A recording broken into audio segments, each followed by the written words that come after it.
allowed the two It's okay. It's okay. Off your mind. It's okay. Off your mind. Chai! Now wow, people wey suppose talk through to power don't off mic. And if we talk, now 500,000 they go summer us, call them hate speech. But fear not, my ego don't come. Ingo torchlight every corner, nooks and cranny of all these bad people where they spoil our country.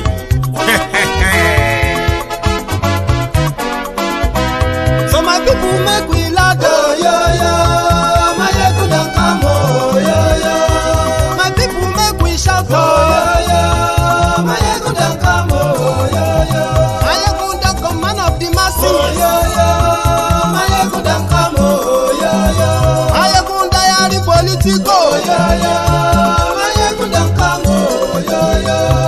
This one not the off in mind, oh, yo, yo. My ego don't come, oh, yo, yo. Can in the touchlight every corner, oh, yo, yo. My ego don't come, oh, yo, yo. Okay, some people be they holla say they want the power. Chai, them be promise us say we go get light and power. Them hustle sote they can't get the power. But now they know they do anything with the power. Every day, dollar just they get the higher power over naira. See them talk say make we off mind, but thank God say my ego don't come. So my people make you loud, oh, yo, yo. My ego don't come, oh, yo, yo. My people make we shout, oh, yo, yo. My ego don't come, oh, yo, yo. My ego don't come, man of the masses, oh, yo, yo. My ego don't come, oh, yo, yo. My ego diary politico, oh, yo, yo. My ego don't come, oh, yo, yo. This one not they off in mind, oh, yo, yo. My ego don't come, oh, yo, yo. Person where they do evil, no one make person talk. Them say that my yegun, that man too they talk. He too they talk. Say my yegun diary, he they hot like pepper. But every day then they take money in bulk. Poor man picking, they the street they hawk. Still them talk say make we no talk. But thank God say my yegun don't come. So my people make you loud, oh, yo, yo. My yegun don't come, oh, yo, yo. My people make you shout, oh, yo, yo. My yegun don't come, oh, yo, yo. My yegun don't come, man of the masses, oh, yo, yo.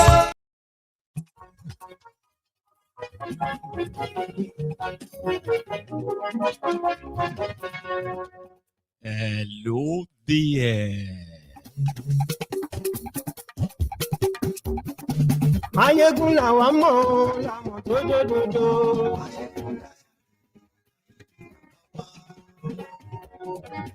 Good morning to you. My yegun la wa mo, la mo do. Good afternoon to you. And good evening to you from wherever you are joining us. This is Mayegun Live.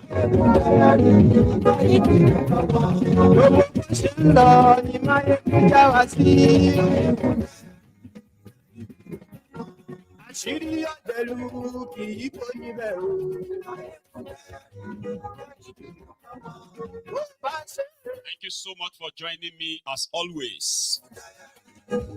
After reading the caption of the broadcast, please read the description as well. Like the broadcast, share the broadcast, to invite your friends and your not so friendly friends. Tell all of them that Mayegun today.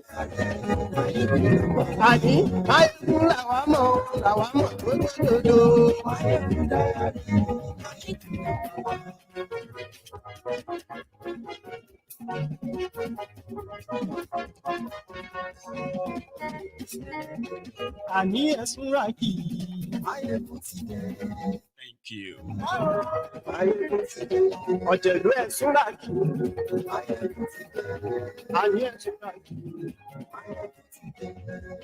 Facebook. Let me know if the audio is perfect on your own device there.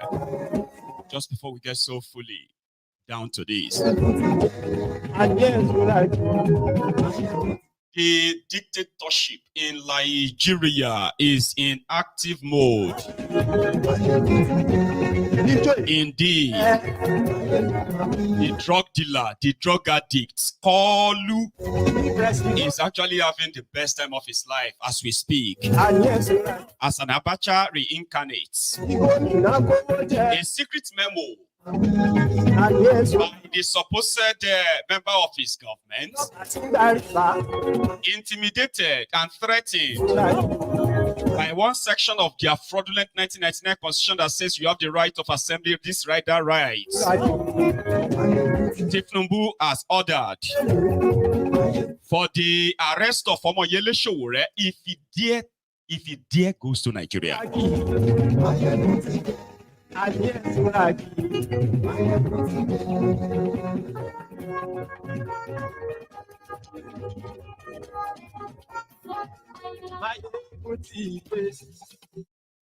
Today.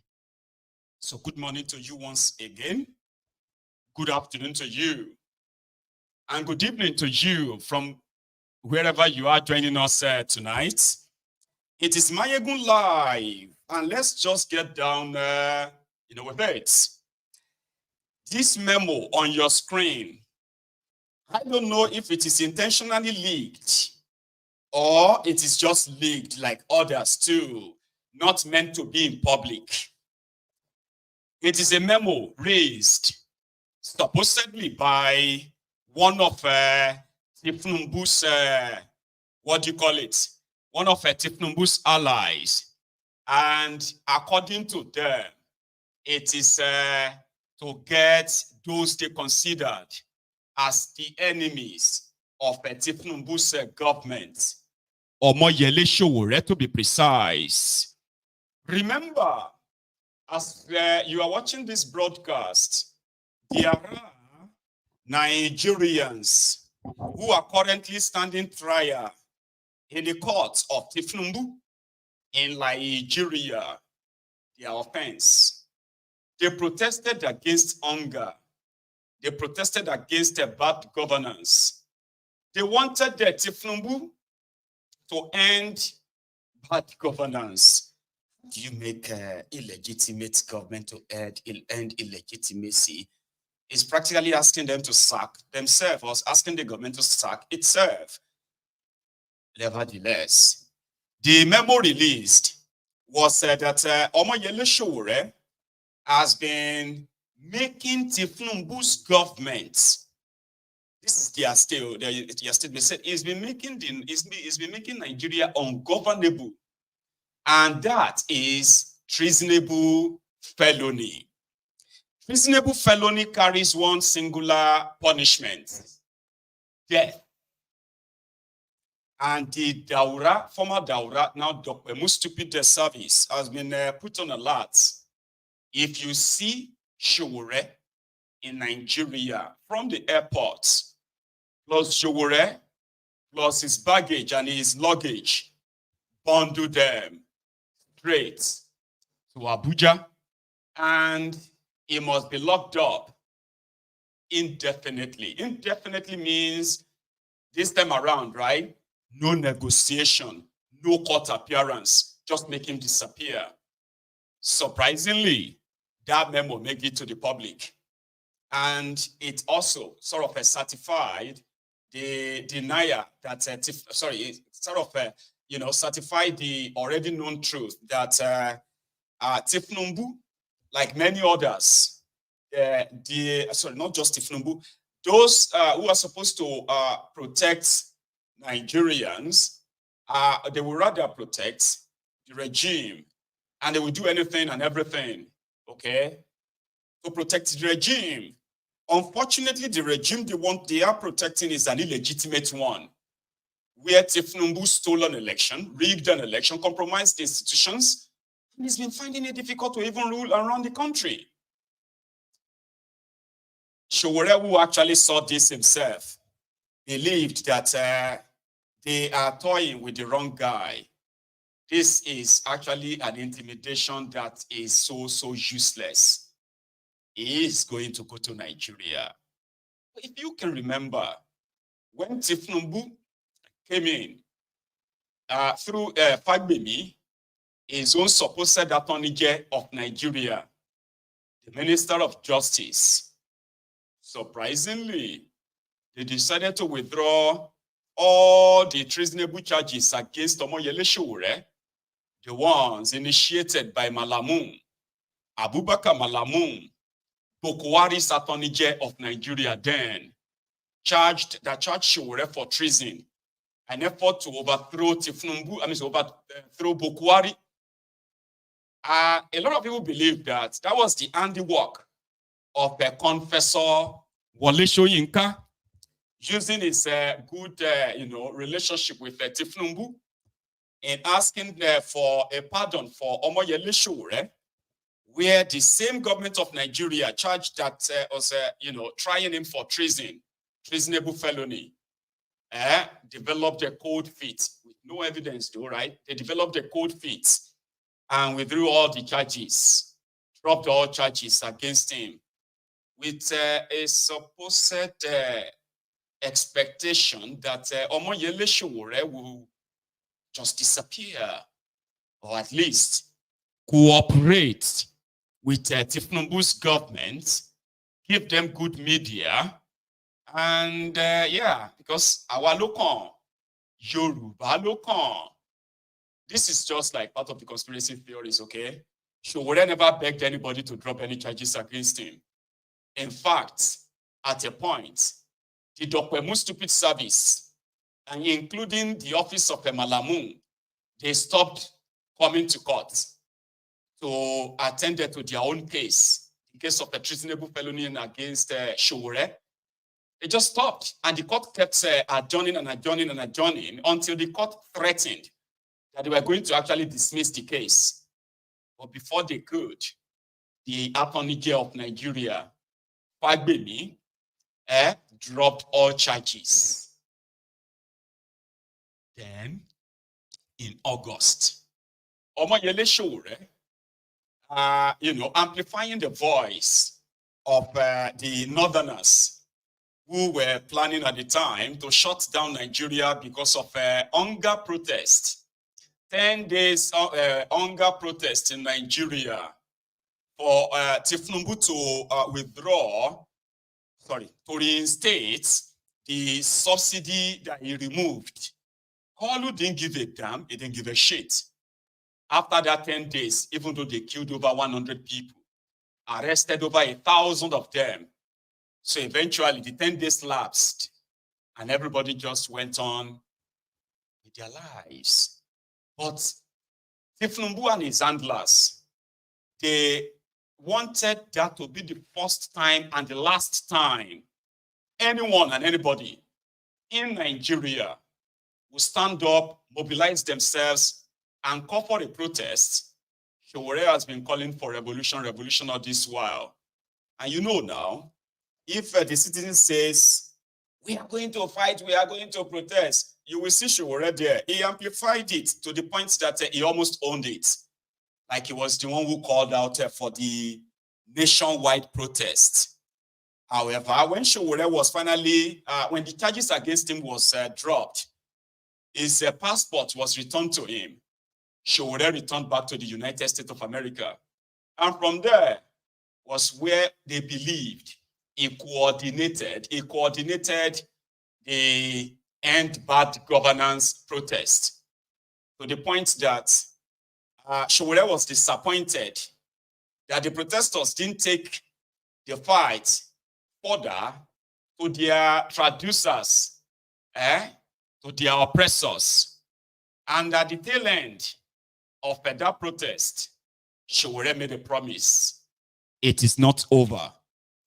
It is not over. He started muting, the idea of the protests will kick off again in October. This time around, it will be a total shutdown, and there will be no end to it until the demands of Nigerians are met. This is not going to be, this is unacceptable to thiefnubu and his gang. So they have now declared him persona non grata somebody that must never come to Nigeria again. If he dare come to Nigeria, he will be arrested. This time around, he will never see the light of the day again. Well, the memo leaked, okay? And Sowore himself has responded by saying, oh, you are so wrong, guys. Oh, you are so wrong. Because I will come to Nigeria and you can do your worst. Really? A lot of people are believing that, guy, hey, stay where you are. Nigerians are not worth dying for, except if you are just somebody who doesn't really mind losing your life for nothing, kind of. So yesterday, Sowore was on a program that covered the ongoing trial of the hungry Nigerians arrested and being tried for treason. It's only now that it's actually a mockery. If you are arrested for treason, you are likely not going to get bail because the punishment for treason is death. You will be killed. However, the Nigeria Judiciary, where you have the judicial bandits that are interpreting the law all the way they want, in a lawless country that doesn't even have any rule of law, they granted bail to hungry people, 10 million naira each bail. Somebody said, if these guys have 10 million naira, do you think they will be protesting that they are hungry? Of course not. So we are going to start this program this evening from Sowore's, and he actually had an engagement with one of the lawyers trying Nigerians, poor Nigerians, hungry Nigerians that are being tortured for 35 days. One of the lawyers was also on this program where Sowore was as well. And this was the exchanges. And we must get serious and start prosecuting individually prosecutors, police officers, and judges who connive to deprive citizens of their rights.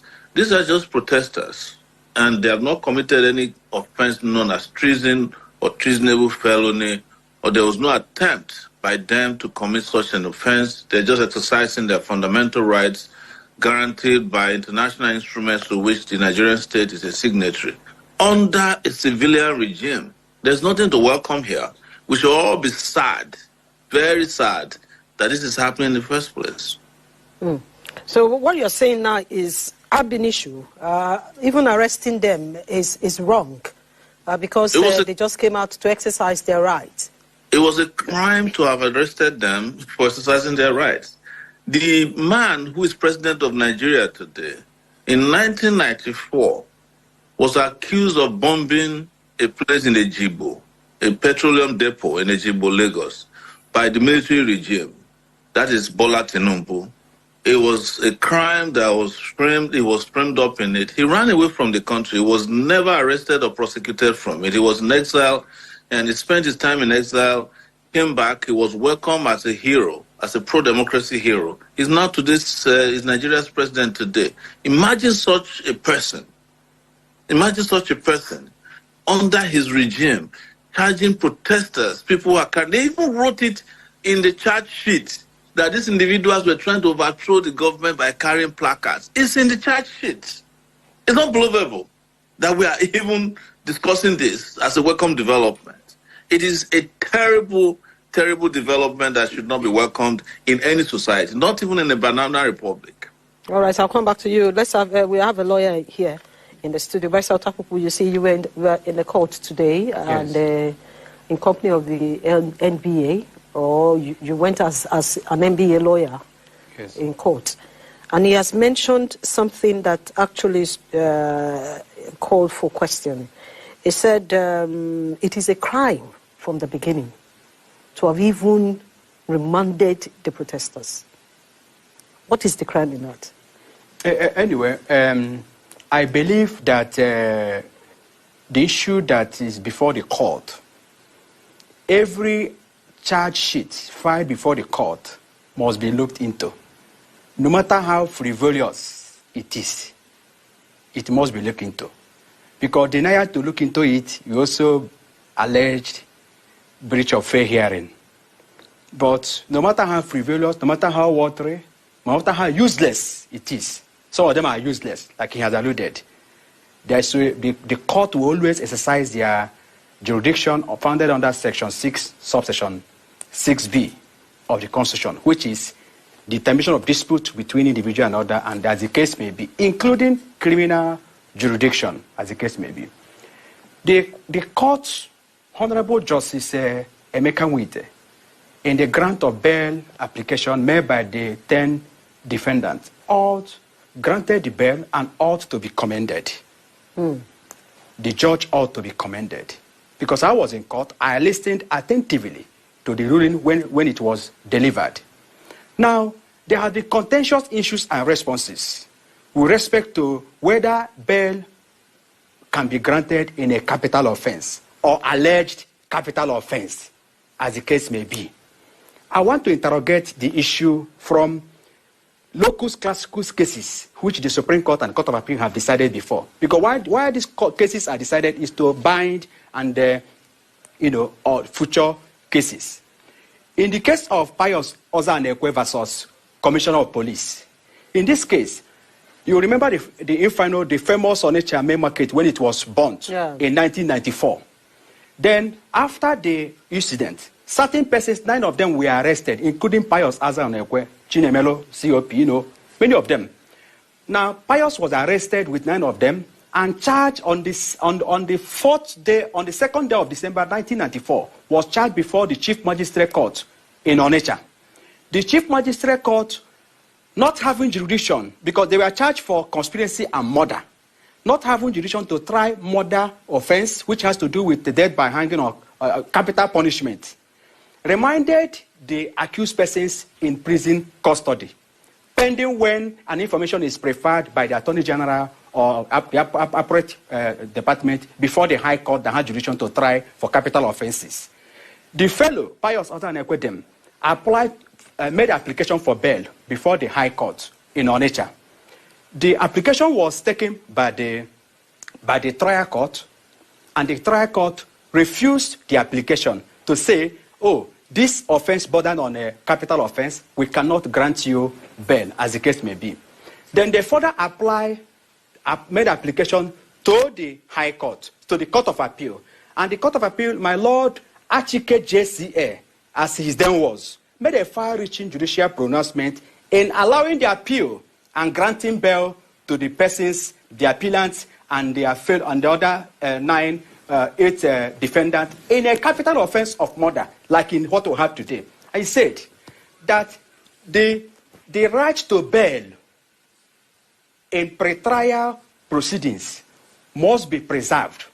Right to bail in pretrial proceedings must be preserved, so that the presumption of innocence, which is granted under Section 36, subsection 5 of the Constitution, if it's achieved in the final rung of the proceedings of the court, will not be in vain. Because if you achieve, say the man is presumed innocent. Decay, alaye. Now, here is the DSS memo with Omoyele Sowore's name on it. And this is how they raised it, okay? Watch list action. I'm directed to inform us that the DGSS has approved the upgrading of WLAB, report arrival and destination by telephone, immediately to WLAF, detain traveler and escort with baggage to NHSS by DSE 9A//6201 against Omoyele Sowore, an activist, founder of Sahara Reporters, Inc., an online news agency. This is for your strict compliance, please. Signed, Adeola D. Ali for NISEC NHSS. Waiting the Sowore's offense. Because Sowore is on the side of those that thiefnubu is showing shege, where they are making mockery of the your supposed law And they have lawyers who are going to say, the court has a jurisdiction, the judicial bandits, they have the blah, blah, blah, blah, blah, in a contraption, a lawless contraption. We don't know how many people they have raised this kind of memo. If you are criticizing thiefnubu abroad, the ideal thing is that avoid Nigeria. Avoid Nigeria, because you may not be that lucky. If they grab you, you may never come out alive. As for the protesters, they locked down. I want Sowore to add more. I don't like listening to that guy. So yeah, here is the other part of that chart from that same program yesterday. From New York to Abuja. Here. I'm sure you have listened to the lawyer that the bail condition, though, may be tough, but there's a possibility that it can't be reviewed. And if there's a possibility it can be reviewed, that means the counsel for these people in detention will have to go ask for a review of the bail. But let's take a look at what has been going on in Nigeria. We have seen cases where court grants bail and the bail condition was met. At the end of the day, they didn't release them. We have also seen cases where the court will say, okay, we have tried to meet up with the bail condition and all that. Getting to that place to release the person who was arrested, the person was rearrested with new charges. Are you seeing things? Are you seeing the future that something like this may play out? You know, let me explain to you. The lawyer who is speaking there is speaking law. He's not speaking justice.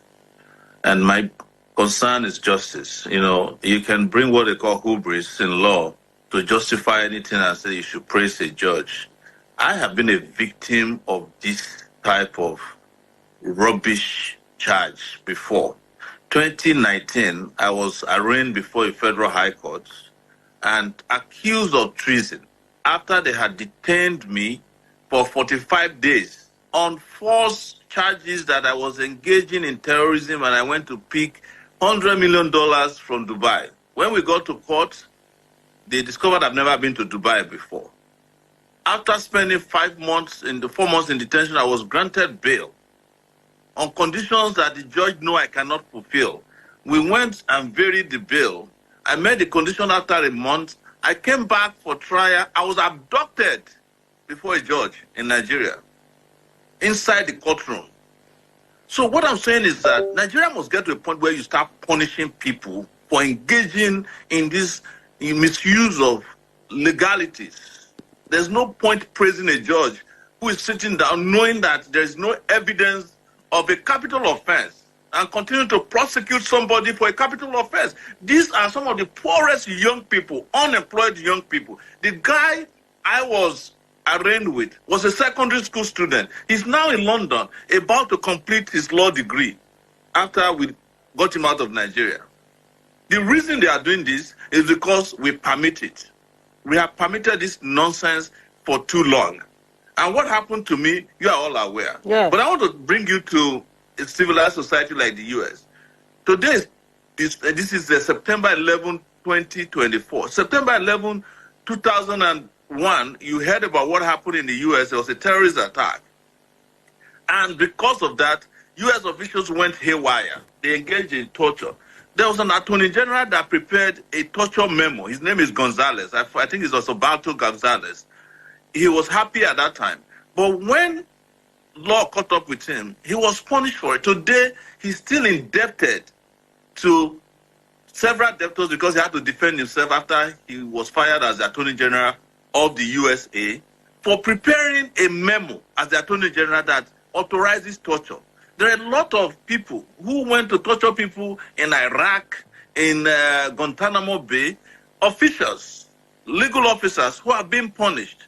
The people who helped Donald Trump to claim that he won the election in 2020 or so are undergoing debarment.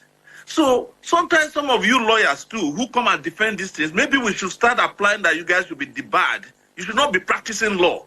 Why would anybody come and say that we should praise the judge for sentencing somebody to prison in an offense that did not exist ab initio? And he said it, this lawyer said it here, as I'm talking to you, that the reason the judge granted bail is that he has looked at the charges and discovered the proof of evidence is probably not there. But there's a burden of proof. There's a burden of proof. There's no burden of proof. Yes. I'm the one of the people who was preparing for this case. I've been talking to, we've been in meetings. The lawyers were asking the prosecutors, can you give us proof?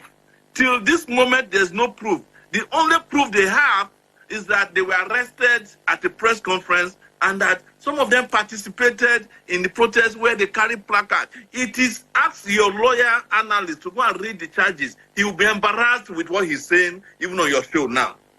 The charges are some of the most frivolous, most useless, most stupid charges, but it's not the only one. This is Nigeria for you. But I'm just calling on lawyers also to support the cause of justice wherever they find themselves, no matter how well it is good to start claiming Aja. Aja itself made it very clear that before a judge sit over a matter, they should read over the matter, look at the charges, and see if the charges are even, it even qualifies the judge to sit over the matter. The judge could have, the day of the trial, say, look, I've never seen this kind of a useless charge before. I am sorry. I'm not going to sit over this. I ask you guys to go home. But it's the same judge, this same judge, who is sitting on a number of my cases. That's Justice Wike. We argue all the time. It's the same judge who has sent some young people to 60 days of remand. 60 days. So these are not the only cases that's in front of him. So he must start to question why he continues to allow himself to be used in subverting the cause of justice for ordinary people. We'll come back to you before we go. And I'm going to be appearing before him all this because I still have a pending case. But I tell him all the time that he should apply his knowledge and his expertise. Are you intending to appear before him live? Because I have cases pending before him. Yes, but I hear that you are also on the watch list. They are looking for you. I hear that they are looking for you too. It was the last judge to handle my treason trial. And I kept standing up in court and said, Judge, you are wasting the cost time. This is not a trial. It wasn't until the federal government came to withdraw the charges that he allowed me go after 5 years. So he's a well-known judge to me. I have a case in front of him over another frivolous case where one senator said that I libeled him and he got the police to arrest me. We are still on the case for 3 years. Yeah, that's what I'm saying now. Comrade, are you going to come live to attend that? Because we heard why not? That they are looking for you. That's what. Why not? Nigeria is my country. I don't have any other country. I don't have any other citizenship. I'm not going to run away with criminals who hijack power in my country. Whatever they want to do to me, I'll be back.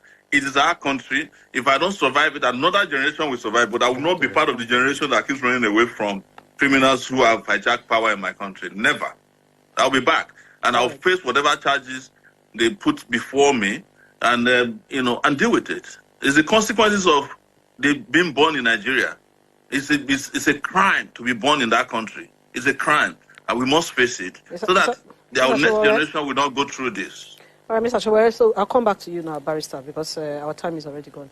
He has said, I have to respond. Yes, that's what I'm saying, because he has said that you shouldn't commend the judge for what he did today, because he knows that the case before him has no proof. For purposes of emphasis and clarity, nobody is defending any judge. Nobody is appraising any judge. But what we have said from the case I cited earlier, I started with that case to say, bail is not granted in a capital offense, whether wrongly or rightly. This one may be wrongly accused. But the judge is not the prosecutor. The judge must discharge his or her duty. When a matter is before the court cannot, like he said, throw the matter out from his house or just come to court and look at it, oh, this matter is hereby thrown out. No, there are procedure. You will say accuse the judge of descending into the arena when that is done.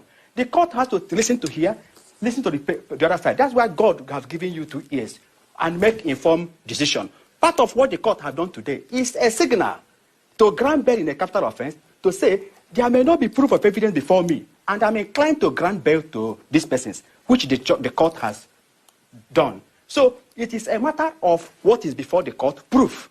And criminal proceedings are predicated on proof and proof of evidence. In absence of this, the matter will collapse and everything will collapse like pack of card. They are presumed innocent, and which the court have also given credence to today. I'm not promoting any judge. Nobody paid me to go to court today. I only appeared there to monitor brief for the Nigerian Bar Association. I'm not paid. It is public interest education free of charge. So I didn't go there for any interest of public or government. I've spoken against government in so many places. But the law is clear. From the way you look at it and the way the law practice is done in open court is different. A judge is an impartial arbiter. He must listen to both parties. Like the operator JSC said, that I remember one of the English judges said, to underscore the importance of fair hearing, he must hear from both sides, no matter how wrong or frivolous what they are. I'm sure you have listened to. Some typical Nigerian lawyers, are they not the ones who are defending the corrupted criminals that the system always says shield? Yes, you heard the answer. Sowore don't go is going. I don't think we have any control over that. You know, the intimidation. But there's something I'm taking away from that. To Omoyele Sowore, it's actually a very, very, a tragedy to be born as a Nigerian, in Nigeria, unfortunately. So they can use, when you have a state capture, where criminals have hijacked state institutions, hijacked government, hijacked the country, so then they can then, for example, you have a drug dealer as your president right now. A drug dealer, somebody that should be in jail, not as your president. A terrorist sympathizer, somebody that shielded terrorists that killed over 100 people in a bomb blast. Shielded him. For so long, he is your vice president today. Treasury looters, kleptomaniacs, people who are supposed to actually be serving life in jail for the crimes they've committed against Nigeria. They are now the ones sitting in judgment. They are now the ones using the instrument of state to hunt down anyone that they considered as a threat to their, to their lawlessness. That is what Nigeria is as we speak, where criminals will rig elections, and at the same time, the organizers, the riggers of the elections, right? They are also the elder statesmen who goes about giving speeches, giving ideas on how Nigeria can move forward and all of that. And Nigeria continues to retrogress, moving backward. So they declared Omoyele Sowore. They haven't declared him wanted. This was supposed to be a secret memo that should never make it to the public. There's Sowore and many others. So they are on the watch list of the drug dealer, thiefnubu, the drug baron. That is your president. So everyone that says anything about these criminals, you are automatically put on the watch list of the DSS, the police, and on like that, in a contraption called Nigeria.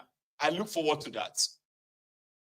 As for those being persecuted, those being tried, you see, Nigeria has a way of radicalizing our citizens too.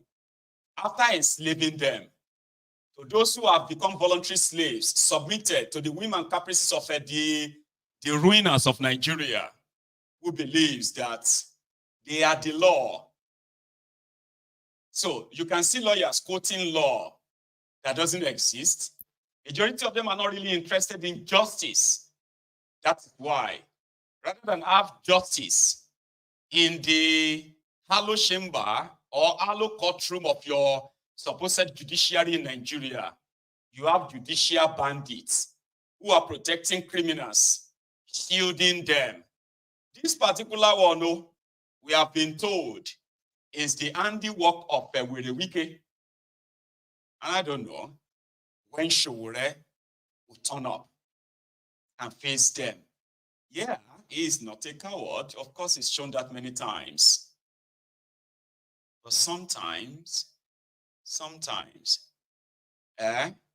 you sort of live in order to fight another day. You see, thiefnubu and his gang, rather than them to be building more prisons, because they will have a lot of people they will have to lock up. If they, as we all know, they have no real plan of fixing Nigeria. Many of you are still going to be radicalized by the criminal policies of thiefnubu that will either take away whatever little liberty you think you have, and then they will call your bluff. They said the judiciary used to be the last hope of a common man. No, not anymore in that contraption. So a lot of people will be radicalized.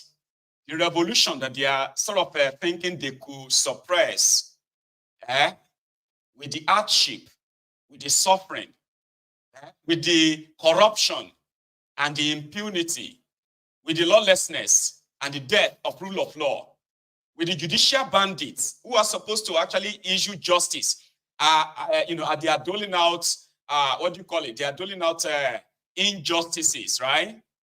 It is just going to be a matter of time. For example, maybe you know that Nigeria is a joke.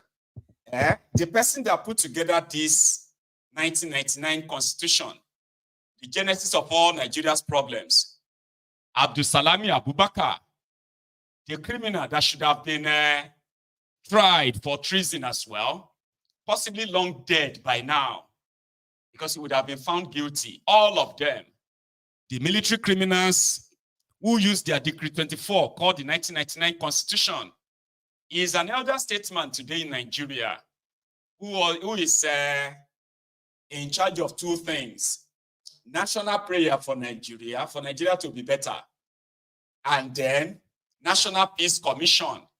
He goes about every 4 years with a book they called Peace Deal. Let us go and sign peace deal during their charade elections. Then, after signing peace deal, they will unleash terror on Nigerians who ever try to come out to exercise their right of voting, choosing their own representatives and those who represent their leaders, supposedly. When this APC, Egbekegbe, and others unleash their terror on the supposed citizens of the country, the likes of Abdulsalami Abubakar are always nowhere to be found. Indeed. Then after the rigging, they will surface again as elder statesmen to honor the inauguration of illegitimate governments. They were in Edo State yesterday, where they were trying to force the people of Edo State to come and sign, participant in the Edo election, an election that is already rigged, result written, crisis looming, intimidation everywhere. Abdulsalami Abubakar was in Edo, asking them to come and sign peace deal that they will have peaceful election. How do you have peaceful election when the commander-in-chief, thiefnubu, has already promised to deliver Edo State to APC, whether the people vote or not? Do you want to have Edo State? They said, yes, I will give you Edo State. Forget about the election. According to Obaseki, the failed governor of Edo State, who is fighting tooth and nail to install his own stooge, somebody that will help him cover his own ass, his own thieving and stealing, his own incompetence and failure. Rightly so, like everybody else elsewhere, you have to find your own successor to cover your own track so that you can go and enjoy your own loot in peace, yourself and your family and your cronies. So Oshiomole is fighting to force his own another stooge on Edo. Obaseki is trying to force his own guy in, Asue Godalo. In the midst of all this madness, the government of thiefnubu, the police of thiefnubu, according to Obaseki, they've already arrested over 60 PDP leaders or supporters ahead of their 21st of September elections, or charade or selection. So Abdulsalami Abubakar, the criminal, was in Edo with his book, his book. It was only Obaseki that said, fuck off. We are not signing any peace deal. What is peace? Where intimidation, the federal intimidation and all of that is already ongoing, including the INEC collaboration. And he said it to his face. Let's go to Edo State. Obaseki and Abdusalami Abubakar and their fake peace. That's never going to bring any peace. The purpose of the peace committee coming to Edo State is, I'm sure you must be aware, there is going to be a signing of peace accord between the gubernatorial candidates and the parties.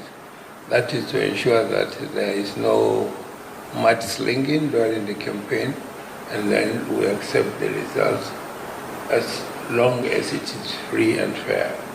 And also, if there is any misgivings, the court should be the arbiter. You were here in 2020. Very heated elections. You know, this is an off-cycle election, and there's a lot of attention. But unlike 2020, I'm very worried. Very, very worried. Because from the developments and where we are today, I think my party met yesterday and we're not likely to sign this agreement. The person who is supposed to enforce peace, the peace accord, is now an active participant in creating a destructive environment. We've had situations where, from the Inspector General's office, there are armed gangs of policemen who have come into Edo State to just invade, arrest, and take away PDP members. As we speak, there are about 10 in detention in Abuja without trial. 2 days ago, they came to pick up a local government chairman. This man, the chairman was going back home. He was attacked and shot at. And the police, he reported, and the police said he should come to give evidence. He came, they arrested him. And as I speak, he's in Abuja. I'm saying, how? Even if offenses were committed in Edo State, why would you not charge the offenses here and try them here? Why take them to Abuja? I mean, are these offenses of high treason? And then in Abuja, why not charge them to court in Abuja? The police, the IG's office came in and obtained warrants to arrest 60 PDP supporters. 60. 60. Yes, they have the warrants. So all just essentially driving all our leaders into hiding. And for me, my role as the chief security officer is being made nonsense of by the IG. Because the commission arrests, I heard somebody was arrested, the chairman was arrested. I called the commissioner. I said, please, I understand this has happened. Please look into it and let me know. He said, I'll come back to you, sir. And he just refused, he ignored me, didn't say anything. It was the next morning at 4 a.m. he moved that person to Abuja. And I said, speak the other there. So, sir, how can we sign a peace accord? Why should we? Because clearly what they're saying is it's going to be a very violent election. And they're going to use the forces of coercion and intimidation to win the elections in Edo, whether we like it or not. That's the message. I am glad the IG is in town. We say no until everybody arrested in Edo is released or brought back to Edo to be tried for whatever offenses you claim they've committed. We have no confidence that the police is going to protect us in these elections. The purpose of the peace Anarchy loans. Anarchy loans. What kind of peace is he talking about? You see, that man in white beer is a criminal. He was the one who put together 2-3 people, locked them inside a room to produce a document, Decree 24, they call the 1999 Constitution, that nobody saw a copy of it, never printed in Nigeria until the day, nobody saw a copy of it until the day of inauguration of Olusegun Obasanjo, the genesis of no peace in Nigeria. Did you know that this 1999 Constitution falsely and maliciously claims that the indigenous nationalities willingly handed over their lands and resources to the federal government? And interestingly, did you know that the 1999 Constitution calls state governors chief security officers, but at the same time centralized all the security agencies and denies these state governors control over any of the security agencies? And finally, do you know that the illegitimate 1999 Constitution in Section 6, subsection 6C, absolves the government from liabilities regarding rights of the citizens as provided in Chapter 2, making this right not justifiable? This and many more are the reasons why corruption, unaccountability, incompetence, and insecurity are institutionalized in Nigeria. Did you know? Let's go back to Edo. Obaseki is a criminal too. In fact, he is a mini Hitler in his own right. He does things as he wishes. And I don't want to list them. But this guy has something to say. Another criminal Paul everywhere. Well, I will just ask you to leave the guy and then listen to what he had to say. Obaseki said, in Edo State are so many. And the issues will determine the outcome of the election, the governorship election that is coming up in September 21st, this month. The election is not just about APC, PDP, and Labour. It's about the evil, the acts Godwin Obaseki and Asue Godalo has committed against the people of Edo State. They have fought democracy, they have betrayed democracy, they have abandoned the rule of law, they have stolen our resources, and this is the time to judge them. And this is the time Edo people are ready to tell them that they are the real owners of this state. Obaseki and Asue Godalo jointly have wrecked Edo State financially. They have plunged Edo State into debt. And not just that, they wrecked our resources to build their personal estates. Today, Asue Godalo and Obaseki have used Edo State resources to found the bank, which is Globus Bank. And not just that, Asue Godalo, I remember during the Adam Shomole, he was invited to be chairman of Edo State Economic Team. He refused that Edo does not have the money to pay him. And that was how he recommended Godwin Obaseki. And you can see that they are trying to make the governance of our state a family affair, an affair between two friends. So we Edo people will not allow that to happen. And this is the time to bring Obaseki to justice. Obaseki has committed a lot of crimes against Edo people. Edo people have spared him because of the immunity that is given to him by the Constitution of the Federal Republic of Nigeria. Very soon he will not have the immunity, he will be free, the Edo people will deal with him as they please. And not just that, we are aware. They know they will lose. Obaseki knows that they will lose. I'm just showing you the faces of criminals who are fighting for the soul of Edo State. And it's not just Edo State. The soul of different of those quasi-states they created in Nigeria called states. The criminals who are appearing, whether in APC and PDP, which are the two CMEs twins, so to say, they used to be pals. They used to be friends. Now, resources of Edo State cause trouble between them. Right now, a lot of them are speaking to Edo people and telling them that we are doing all of this because of Edo. We love Edo. We love this or that. They are able to do all of this as well because you have a country that is created on falsehood, and then you have a fraudulent book called Constitution that shield criminals from real prosecution. That guy, his own story long, but it's not about him right now. But talking about the PDP, as the whole thing seems to be happening so fast, right?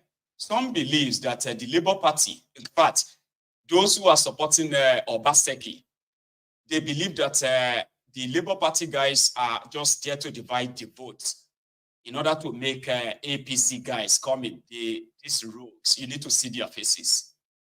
So why did they not sign? Obaseki have told us why they are not signing.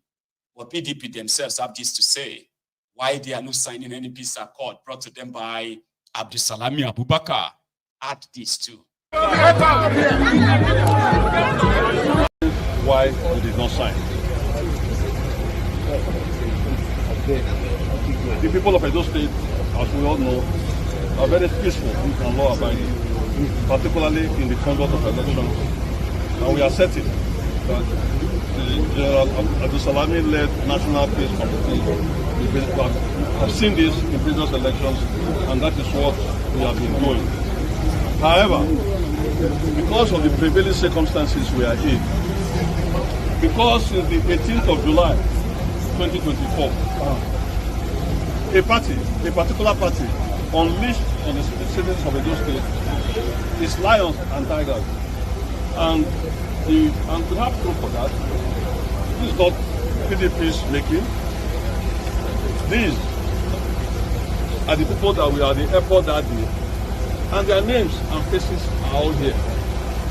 As we speak, fellow Nigerians, none of these people have been invited for questioning, none have been arrested, no, not one single one.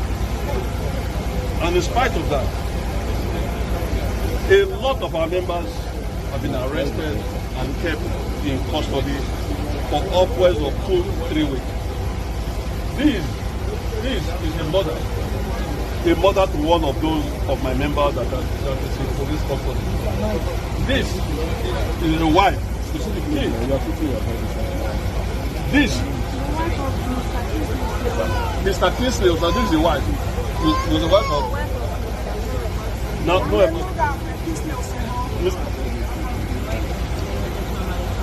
This is the wife of the Honorable Chairman of Southwest, Honorable Collins Aibobo, that was whisked away 4 days ago, 4 a.m. in the night, by the police.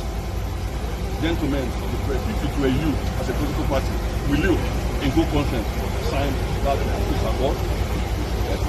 That would be very dishonest, and it will not be paying a lot of respect to our people in custody and to the families we left behind. Everybody is fighting for their own feeding bottle. You know what actually really makes me sometimes mad is the fact that when I listen to Nigerian politicians and they speak, right? And they sort of speak in a way that we are fighting for our people.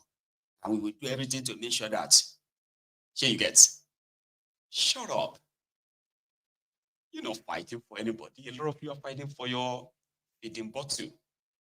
As you manage to as you have the feeding bottle with you, state resources, free money, contracts, jobs that they don't have to do but get paid, right? So when the time is taken and say, election is coming, then they become so desperate. They go as far as dividing the same people that they have traumatized for 4 years or sometimes 8 years. So they will suddenly just love the people. And they will say, we are ready to die to defend the vote of Edo people. We are ready to die for our people. It's a lie. Nobody is ready. If they die, they are not dying for you. They are dying to keep the feeding bottle. They are dying to keep whatever it is they are benefiting. And the moment there is no election, right? The rest of you are on your own. Edo election has become one of the most controversial elections in the recent times because the people who are currently milking Edo, stealing from the Edo people, telling them why some things cannot be done for now. Yet, a lot of them are not what they were 8 years ago. Have you noticed that? When politicians says, we will lift you out of poverty, They are not talking about you. They're talking about themselves. Because if you look at those who are participating in your politics in Nigeria, as well as those who are mostly in your government, these are wretched, poor people. Okay? Those who are fighting poverty, and they believe that access to public fund is their easy way out of poverty. And if you take that away from them, you are sending them back to poverty, and they will do anything and everything, even if they have to kill to avoid that. So it's just so funny when people that they are actually doing all of this to themselves feels like they don't deserve better. And they too are ready to make themselves the willing to in the hands of those who are only out to destroy you. They want you to be grateful. I've heard people, I've seen people who have said, let us even still be grateful. This one is even still better. How? It's better, Jare. He has been paying salary. He has been paying pension. Yes. Oh, really? Right. It is sad when people have been so cheated, so cheated and traumatized. They are grateful for whatever peanut or crumb that finally falls on their laps. Why you will see all these criminal politicians, somebody will not be anything. Suddenly, they get to political power, they give him appointments. The next thing is building an hotel. Their wives are now the madam. Say, congratulations, madam. I'm so great. I'm so happy for you. They do Thanksgiving because they are given political appointments, not because they want to change the lives of the people, but they will change their lives and the life of people around them. So why won't they thank God? The man that brought this thiefnubu upon you, the man that, declared the thiefnubu at 4 a.m. in the morning. And right now, those who have already died are dead. Even those who are still alive are more or less like a walking dead. I'm talking about Mr. Yakubu. Is the one conducting your election in Edo. Don't forget. He was there yesterday as well. Mr. Yakubu. INEC in Edo State. The Commissioner of Police and other members of the Interagency Consultative Committee on Election Security, religious leaders, civil society organizations, the media, other invited guests, ladies and gentlemen. On behalf at this stage, I don't see one single bottle. The person throw one single bottle to stone his head. He was there for more than 3 hours, telling them he's there to conduct an election. Even me watching him right now, I feel like throwing a bottle at my screen. Let me go pay or buy another one. So I won't do it. INEC in Edo State. The Commissioner of Police and other members of the Interagency Consultative Committee on Election Security, religious leaders, civil society organizations, the media, other invited guests, ladies and gentlemen.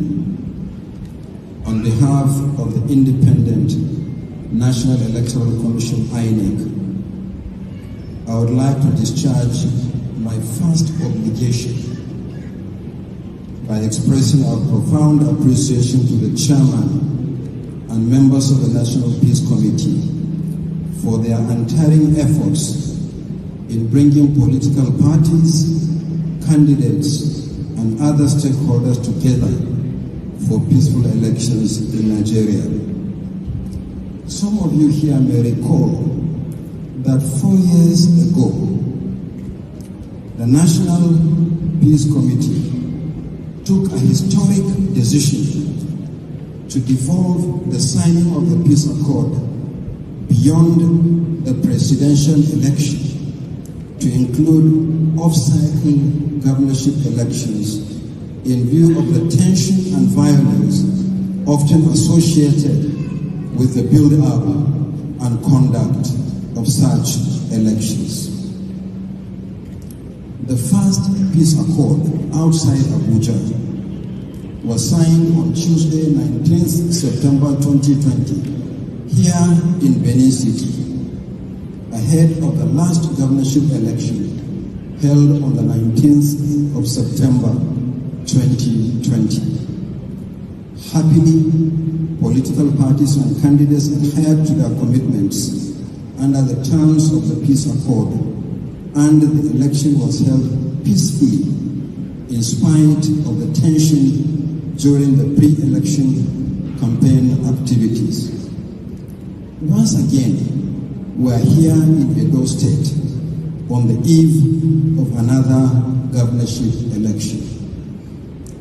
For us in INEC, at the election management body, I want to assure political parties and candidates that we will continue to play our part according to the law and best practice as articulated in the clauses of the National Peace Accord that we are about to commit ourselves to. I appeal to political parties and candidates to note that it is not your signatures on the peace document that will guarantee peaceful elections. It is your commitment to its implementation that is critical. Therefore, as you sign the peace accord, commit yourselves to the implementation of the terms of the accord and pass the message to your supporters at all levels for compliance. This is the best way to honor the effort and sacrifice of the chairman and members of the National Peace Committee to peaceful elections. May God continue to bless our efforts. Thank you very much. Ẹni òfò ni ẹ ṣòfò láyé ẹ tún sí lálìkìyàmà ẹ̀yin rádaràda wọ̀nyí. Today I told you, somebody is already telling me on Facebook, I live in Edo State. Obaseki is the best governor ever. Why won't he? At least when I witness Lucky Binetian, a criminal, we saw what he did. Even though they said that Osarimen Osubo seems to have been probably the best you ever had, but it was cut short or short-lived, right?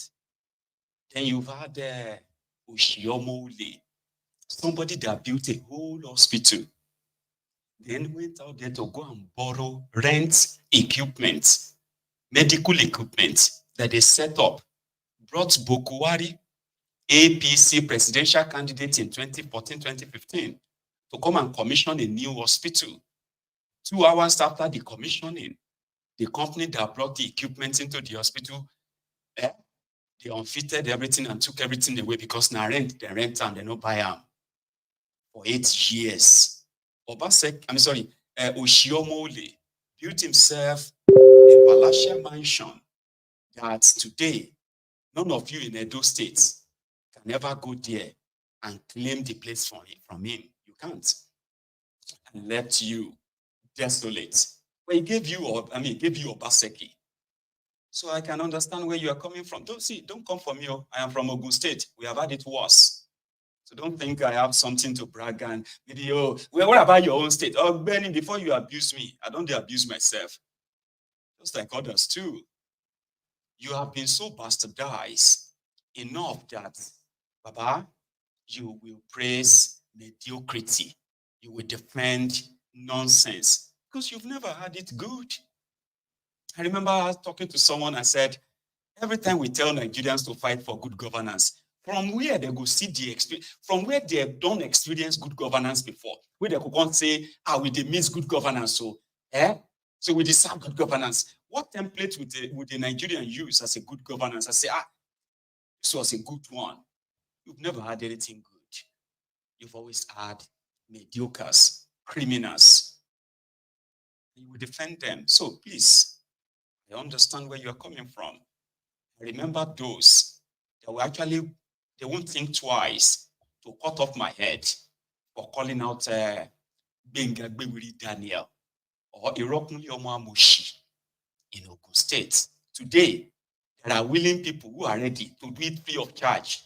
Go and kill Damayegun for insulting dubious Dapo. They will tell you, dubious Dapo. During Bewuri Daniel, they will say Benga Daniel was the best. Then came Irokunle Omamoshi. Oh, Irokunle Omamoshi is the best.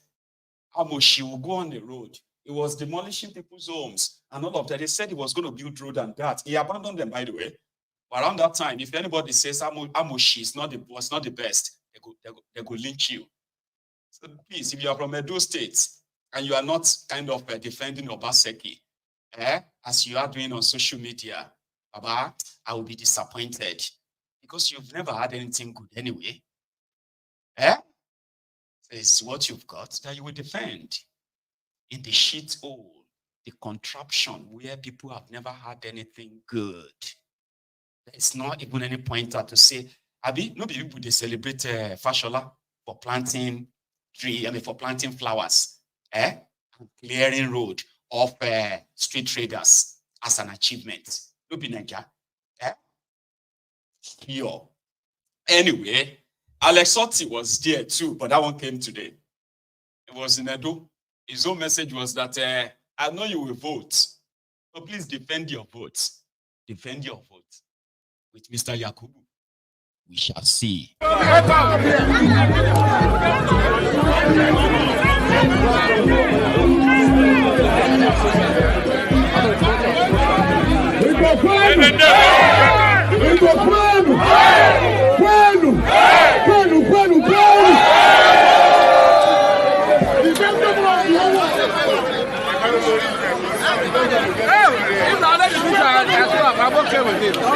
Yes, this is Alex Oti.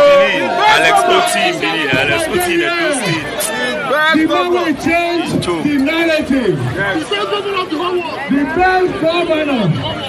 The whole world. Make una give a tiri kosa.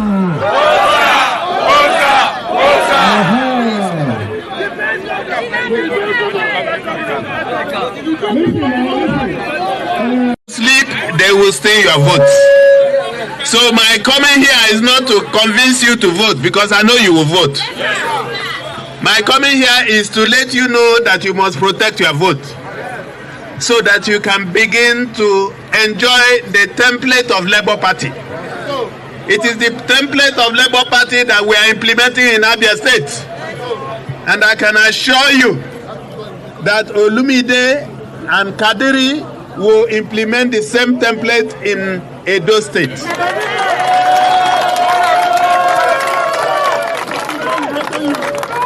I didn't come here alone.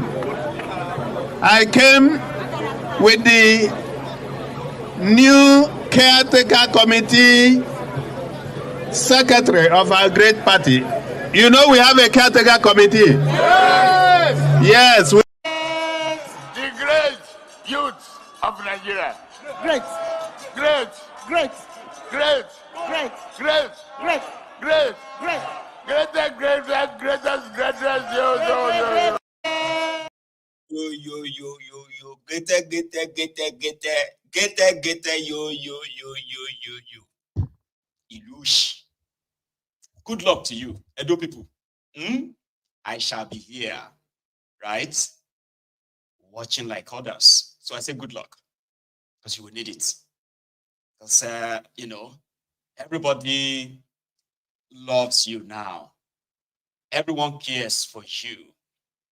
Everybody cares now. So therefore, good luck. Let's go to something else. This time around, I think we should maybe take it as a break. Not a break per se, just a break from all these things, okay? And just go listen to some lamentations of those who are already victims of the contraption. I will use these Abobakus or Agbadorians, whatever you want to call them, as my own breaking time. I won't stretch my body. Celebrate with us. It is our turn, our local. Yoruba ló and who is leading us? Bola Ahmed Tinubu is going to lead us. We will not care what people are going to say about us. We will not care. We stand in unity. We stand for our brother. We stand for our brother. We stand for our father. We stand for our friends and brothers. That stand, that live, that fight the battle, they conquer. Ẹ̀yin tẹ́ wá rò pé kò lè ṣeé ṣe tó ti wá ṣeé ṣe lójú ẹ̀mí yín. Kí wá ní thought yín? What is your thought? By now, you should have realized that Bola Ahmed Tinubu is for you. He is the main man. Yoruba ẹ má jà láìmọ̀re. Bẹ́ẹ̀ ṣe celebrate pẹ̀lú Jonathan. Ẹ celebrate pẹ̀lú Bola Ahmed Tinubu. I am campaign. See, I'm in the market campaign to my people. I am not scared. Ilẹ̀ Yorùbá mo wà yìí. I campaign to Yoruba people. I campaign to you.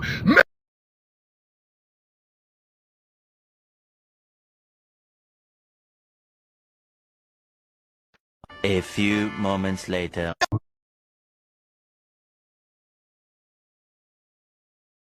Akọ́túnyé ni wá lára, ọmọ òṣè òjẹ ni wá, èyí tó tó wà lọ́wọ́ akọ́yé ni wá lára, ẹni tó sọ ẹlòmí ò tí mọ̀ nǹkan tó máa jẹ láàárọ̀ yìí, kọ́yé ni wá lára. A máa jẹun, wọ́n bá dé bí àwọn ọmọ wa ò jẹun, àwa náà ò jẹun, owó sùn wọn. Ọmọ mi kan sì wọ́n ti lè wálé láti fún oníkó lọ jókòó. Ọkàn wa ti balẹ̀ lórí àwa lọ́kàn. Àwọn ọmọ kan padà ṣe báyìí fún wa. Ọkàn wa balẹ̀ lórí àwa lọ́kàn. Nítorí pé wọ́n jẹ́ Yorùbá, a dẹ̀ dìbò fún èdè wa, kò yẹ kán ṣe wá bẹ́ẹ̀ yẹn. Tó bá tẹ̀ wá jẹ́ pé bẹ́ẹ̀ ni bẹ́ẹ̀ ni torí pé wọ́n jẹ́ Yorùbá, ọkàn wa dẹ̀ balẹ̀ wípé lẹ́yìn Ọlọ́run, a nígbàgbọ́ nínú wọn wípé he can do it. A nígbàgbọ́ pé bàbá Tinubu ó lè ṣe dáadáa, ṣùgbọ́n wa ní wa o, owó skọ̀mù à lè san, tansu ni ẹ̀wọ̀ owó ilé à lè san o. Owó ilé 1,250 tẹ́lẹ̀, àwọn onílé sọ pé ó ti di 500 o, wọ́n lọ sọ pé 800,000 ló dá o. Ẹ ṣàánú mẹ̀kúnnù, ẹ rántí pé gbogbo wa la máa kú o. Ẹ rántí ẹsẹ̀ mẹ́fà, kò sí ilé ayé ló mọ o. Ẹ rántí ẹ̀dẹ̀ rántí pé yìí náà bímọ. Abuja ni bàbá Tinubu wà sí Sanwó-Olú láàrin. Wọ́n máa gbọ́. Federal ni wọ́n, ṣe báwọn ni bàbá gbogbo wọn. Ó jẹ́ Abuja o, ó jẹ́. Adding hardship to all Nigerian citizens as at now. What is the benefit of releasing 5 billion to governors that cannot change the scenario, the challenges, the hardship we have on ground? Where are the influencers that can pay for Bola Ahmed Tinubu? Where is Sam Larry? Where is Naramali? Where is Yinka TNT that released song for Bola Ahmed Tinubu? Yinka TNT, what will you tell your mother? What will you tell your father? What will you tell your children that are based in Nigeria here that you have campaigned for a president that cannot move this nation forward? What will you tell your people? I continue to ask questions at this point. What Bola Ahmed Tinubu have done to Nigerians that we can realize that there is all for us? We both campaigned for this man, but at this end, at this point, what are things that we should be expecting for Bola Ahmed Tinubu? I keep asking them, where is the policy that we should rely on? We cannot find because of their income. Bola Ahmed Tinubu, we are dying here. We are going through challenges. Enough is enough. If he cannot talk, I will talk. I can't continue. I can't continue to bear what is going to lead me to sudden death. Where I have government. All these things that we are going for mountain, we are going to different angles for prayer, where pastors stealing from us, we are supposed to ask government. Governments are they are in the position to provide all these things for us because God have already. Nuisance, Lele. A moment later, I don't stretch my body and I'm back. Okay, I am. And the rant and the rage, the disappointments. It's not because, see, listen, it's not because their hope, they don't dash their useless hope. Most of them are complaining simply because they thought they would be direct beneficiaries of thiefnubu's Emi Lokan.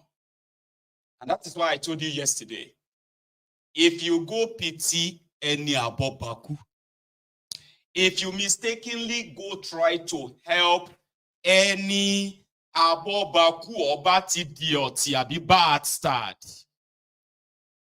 you are just practically feeding what is going to come back and kill you. I know what I'm talking about. Do not. Bible says, do not let the witches live. If you see any bad idiot and the rest of them that is complaining of hunger, let them, don't let anybody gaslight you. That's their latest now. Like some of the Ronukus that were pushing the tribal bigotry. And they were doing so with what do you call with what is called a brazen stupidity, so to say. Now you see them around complaining and asking you, let us all come together. You are Italian, come together. You are come together. These are unrepented loonies. You know, when we say they be lunatics. If you by any chance get gaslighted by them and you give them any breathing space, once they have a little bit of respite, right? Right? They are going to come for you. They will finish you, that you may never. Escape. Come back.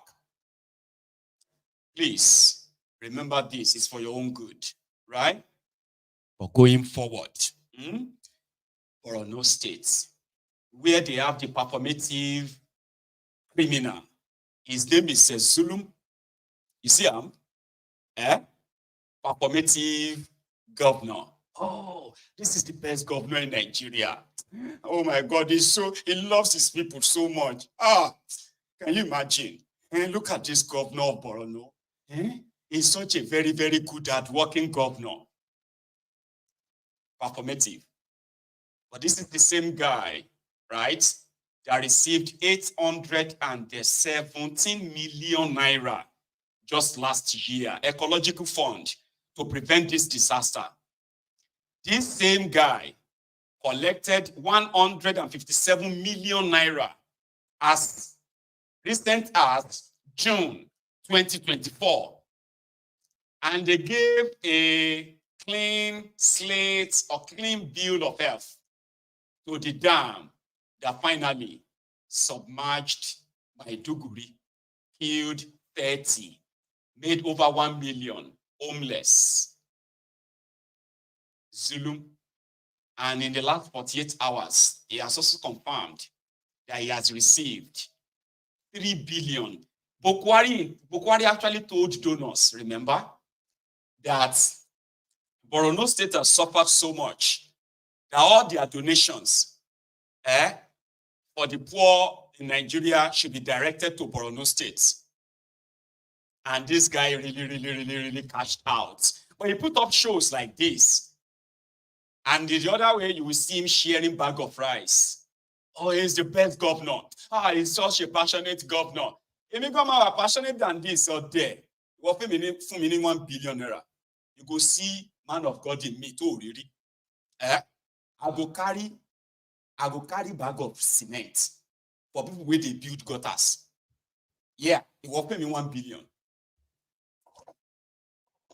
Nigeria is such a useless place, populated by roads of different species, different shapes and sizes. One of them is that guy. And he said, this third day of the preventable disaster, human facilitated disaster that claimed lives in Borno State. Performative, show off, drama, cameramen and women, to come and show to you how, God damn it, man. And the people, the mumus, they are so happy. Oh, he's such a passionate person. This Nigerian army is doing their very best to see that they have rescued people. Nigerian army.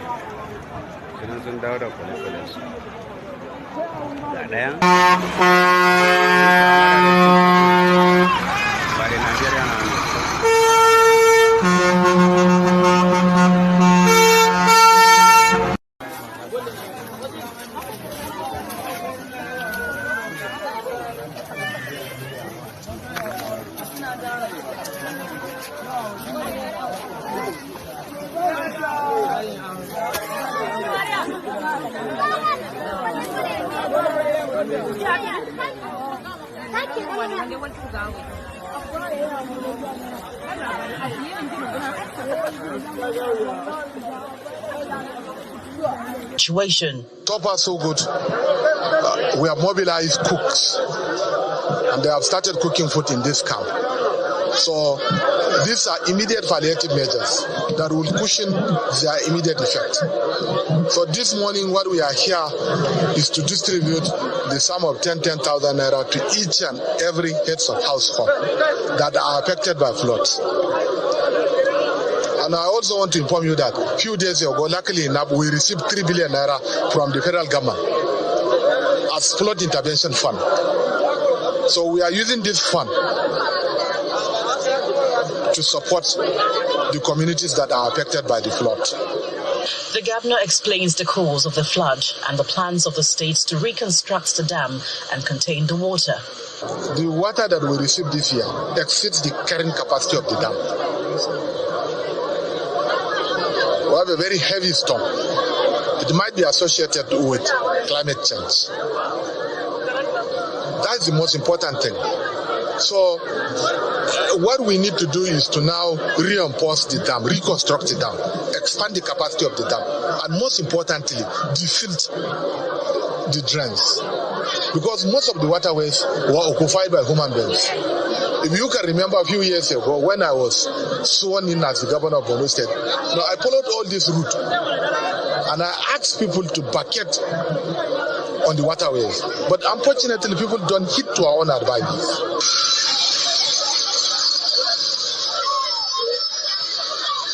Families affected by the flood are being evacuated to safer grounds by the military and other security agencies.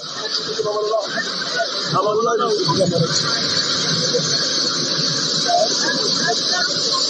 come back with this your motor here. The flood is already receding in some parts of Maiduguri, while some places like the Medium Security Correctional Center is still flooded.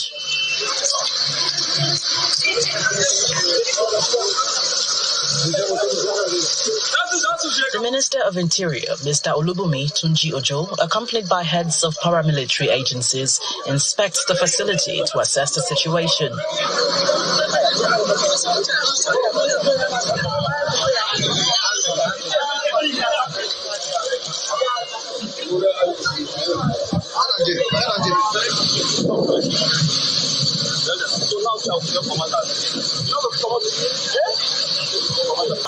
It's a sad moment, and we empathize with the people of Borno.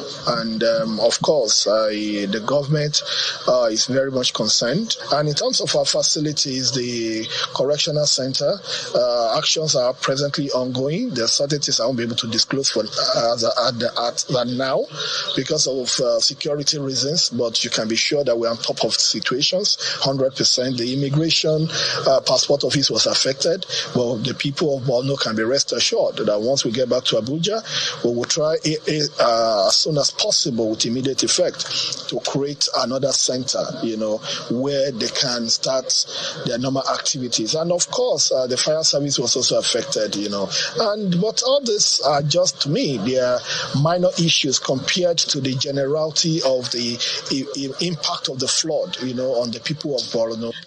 Nuisance, Lele.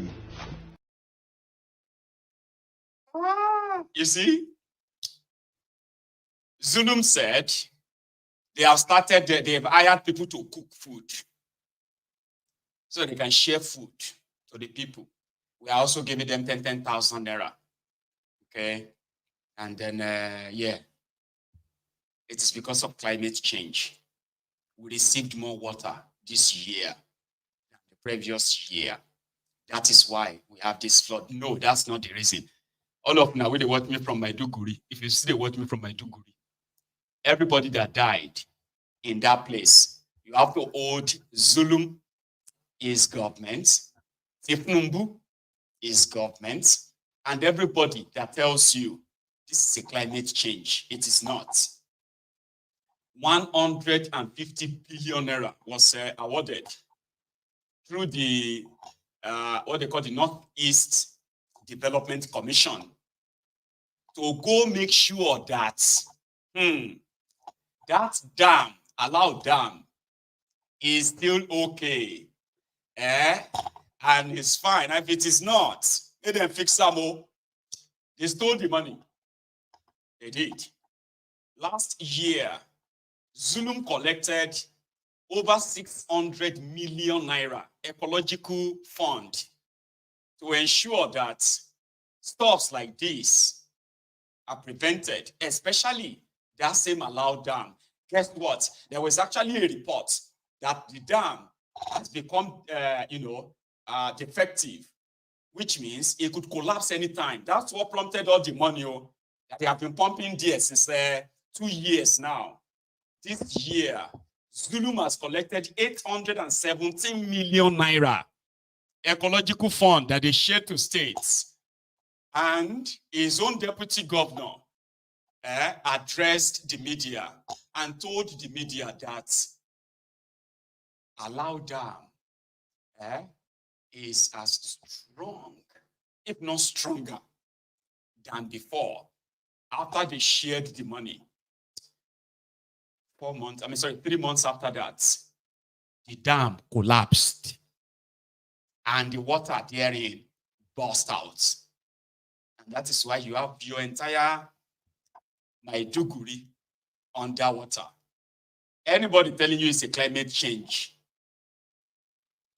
is your enemy, including Zulum.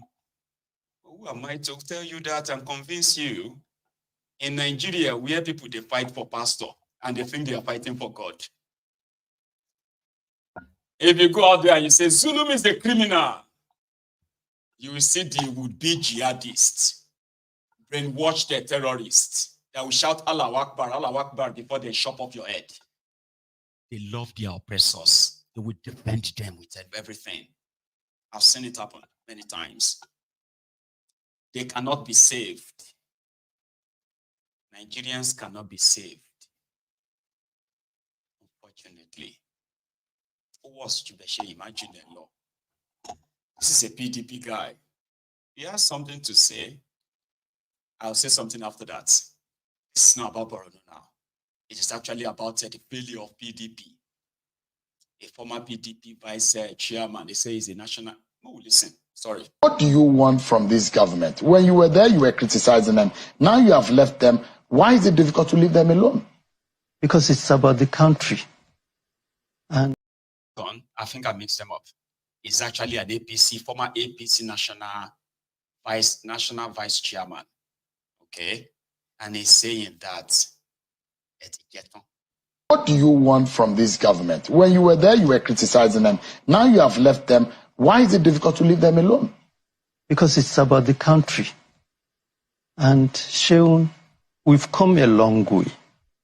And the truth about it, even Mr. Felix Moka, we were in the trenches together, fighting for democracy during the military. We didn't do that because we just want opportunity. We did that out of conviction, out of belief that democracy is the best way to go in terms of delivering on meeting the expectations of citizens. Now, what are the basis of my criticism? The basis of my criticism is simple. Play back 2014, 2015. What have we promised? As a party aspiring to defeat PDP, we promised three things. We promised to revive the economy, we promised to deal with corruption, we promised to fight insecurity. On the issue of insecurity, at that time, the critical issue was Boko Haram. it didn't degenerate to the point of banditry the way we are having it. Of course, there were cattle rustling in the northwest and part of north central, but it didn't graduate to the level of banditry the way it is. It didn't graduate to the level of kidnapping the way it is. So between 2015 and now, from insecurity in northeast, it has taken over, insecurity has taken over northwest, and it has taken over north central, and is spreading downwards to the south. You don't think things have gotten better since the last 1 year? I mean, look, we are in this country. I mean, let's be honest to ourselves. I don't think we will be helping President Bola Asuwaju to lie to him. But I'm just asking for an honest assessment. My honest assessment is that it has gotten worse. Really? By statistics, by figures of killings, of violence? Just play back in the last 1 month. I wish the security agencies will release record of statistics in terms of how many people have been killed or have been kidnapped. Today, there are more ungoverned spaces, more spaces that are insecure, unsecure. So you think that this government has failed woefully in the last 1 year in area of security? I mean, look, let's not dance around the issue. In the area of security, we have gotten worse. And it's almost like a free fall. And we need to really be honest to ourselves.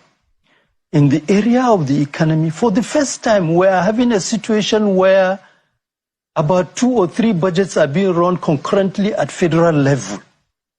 And what that means is that chances that corruption are on the increase are higher. I don't have the statistics, but these are some of the dangers. And even the mere fact that, for instance, inflation has gone beyond unimaginable levels. Our income has crashed. Even the mere fact that income of citizens have crashed is enough basis of insecurity itself. Today, it's not any propaganda that can cover that. The truth is that people are looking for food to eat, including people who are ideally income-earning people. They are not unemployed people. Largely because, I mean, how much is a bag of rice now? How much is a bag of corn?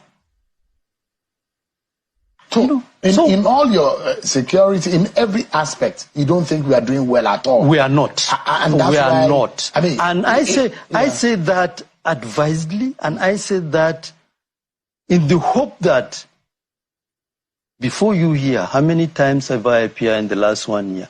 And I keep making the point that my hope is that President Asuwaju will recover his democratic and progressive credential and begin to do the right thing. You had said that he has a capacity based on his I have said that. Yeah, but increasingly he's shown it in Lagos State. But you think that capacity at national level is not. Is it a matter of? I mean, you don't think that that personality is. At one point, you asked me a pointed question. If I have opportunity to advise him, what will I advise? And I went straight to the point about the team of people he has around him. So you don't think that he has the right person He around doesn't have the right people But why around. is it difficult? A lot of people seem to be saying this. I don't know. The president seems to still have the people that Clearly, people condemn. I have said it several times, even here, before you, that the Asuwaju that rule Lagos is not the Asuwaju that is ruling Nigeria today. And that's why you are asking for a new beginning. Of course, at this point, because I have lost hope after being an advocate, appealing, thinking that he will recover himself, at this point we have to begin, and that is the beauty of democracy, which I reflected in the writing which my friend Felix Moka is responding to. The beauty of democracy is that it gives citizens an opportunity. If government fails them, they should change it through election.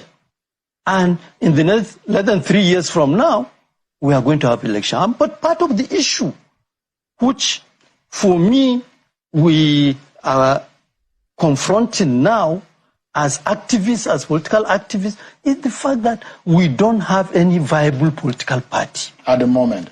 All classes, you know what they call F level? When you get failure in all the subjects that you take. F9, F8, F9, F8, FF, double F. That is his name.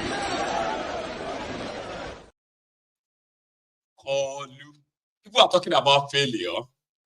Just yesterday, Peter Obi was he was a guest, a special guest, by the way, one of their media houses, one of these new trending media houses in Nigeria, News Central, and he was asked, varieties of questions. Among them is the decision that thiefnubu has taken. Some of them, all of them that have backfired. So it was asked, what would you do differently if it was you? So I'm going to take you back to Lagos now. Okay? So away from all other stuff. And I don't think we're going to be taking calls tonight. I still have loads of stuff to share with you. And I promise you 20 minutes is not going to be enough for me. And I'm not going to do any carryover tonight again. I'm so sorry. I think I should be working on my storylines and all that. I tend to have so much to share within a short time, and it seems that it's not always enough. So you're going to pardon me or indulge me this evening, okay? I'm going to make it worth it for you. Peter Obi, what would you do differently? Like, they are asking people to, it's like austerity measure now, austerity period. Things are tough. People should know that you have a reformer, thiefnubu, inter-reformer, a day. That's thiefnubu, Mr. Reformer. Shege reformer. Could reform anything, no? They are reforming your lives to suit the perfect conditioning that they want, put you where they want you to be, like this family. They increase fuel. Now, it's also fuel that they increase for this country. Transport not a problem. See my children now. They come from Werey to Lagos because of fuel problem. I suppose go Werey, go carry them come. Or somebody will big, go follow them come. But the transport too much. I have to put them for transport. If not, be say I go for rated, tested, and trusted. They have to wear big picking. These two shoot for my children now. They will beat them from Werey to Lagos because transport too much. Only one of this one at 24,000. 24,000. That means if I won't go carry them now, I will pay 24 go, 24 come back, 24 for this one, 24 for this one. You won't kill us? Last year from Werey to Lagos is 10,000. Apart from my children, they see we be other children with small parcel. Just because the parents don't pay the transport, join the children. Very soon our school resume and when they will be children, they go to school. They will build them all. Baba, now the situation where we not deal with that now. thiefnubu said everybody should endure. Tighten your seat, tighten your not seat belt, tighten your belt. Okay? If your shokoto, don't they lose? Maybe say no size you again. Now no be say me you go buy another shokoto.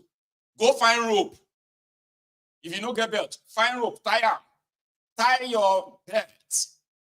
Because this is just the beginning. No, sorry. This is just the beginning.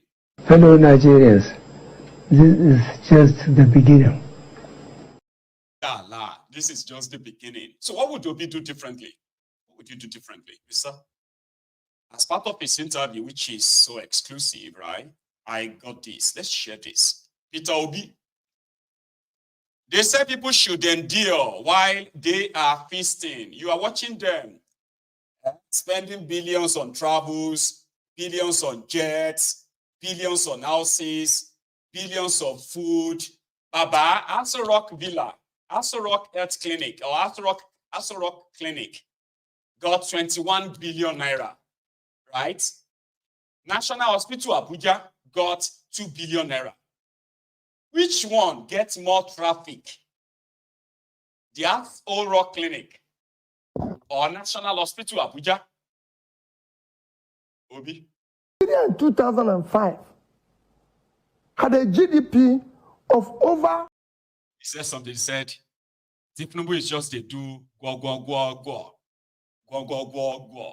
with una life. I like that. Nigeria in 2005 had a GDP of over nearly 500 billion with per capita of over 2,500. Today, our per capita is just about a little bit over 1,000. Okay. That is the crisis you face. And we have tripled our debts. That means the money we borrowed were all either swallowed by snakes, pythons, tortoise, monkey, all sorts of things. That's why we are now in this new song of go, where people put the money, the elephants even follow that ate the money because the man goes to parties. Okay. So it's a crisis situation. Okay, the go one really got me. Okay, I will take a short break, Mr. Peter Obi. It's great to have you here. We'll take a short break, then we'll go on the home run. We're still having here on News Central exclusive Mr. Peter Obi as our guest. The removal has stirred significant public debate. What would you have done differently? Because I remember you did say that from day one, you say subsidy is gone. What would you have done differently? I didn't say from day one. I said I would remove subsidy. You remove it. Okay. You know, I didn't say from day one, and I wouldn't have done it from day just ordinary announcement. Okay. I said, go and read my manifesto. I have to first remove the criminality associated with the subsidy. Because the criminality was over 50% of the subsidy. And then after removing it, we would have been able to present a detailed cost to Nigeria and replacing it with an alternative. What happens here is that people are ready to sacrifice. And they're sacrificing No, now. but you can't ask people to fast when you're feasting. Everybody has to fast at the same time. So you cannot be in a party, enjoying yourself in picnic and everything, going around with new jets and yachts and everything at the expense of the public. That is not leadership. Are you claiming that President Bola Ahmed Tinubu is not giving leadership to Nigeria today? Well, I said you can't buy New York, you can't buy yachts. You can't be renovating houses of vice president. Where did Osibanjo live? People can live in their houses and govern Nigeria. Where did they live? When I had no place to live in Oka as a governor, I asked them, don't we have any other government house? They said there's a small 3-bedroom house in Onitsha. I went to live in Onitsha. I was living in Onitsha for the 1 year. Ask anybody in Anambra State. I lived in Onitsha. Onitsha is 30 minutes until we're able to build a new.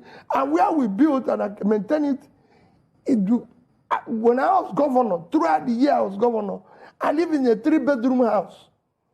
Because Downing Street, where the British Prime Minister lives, is 4 rooms.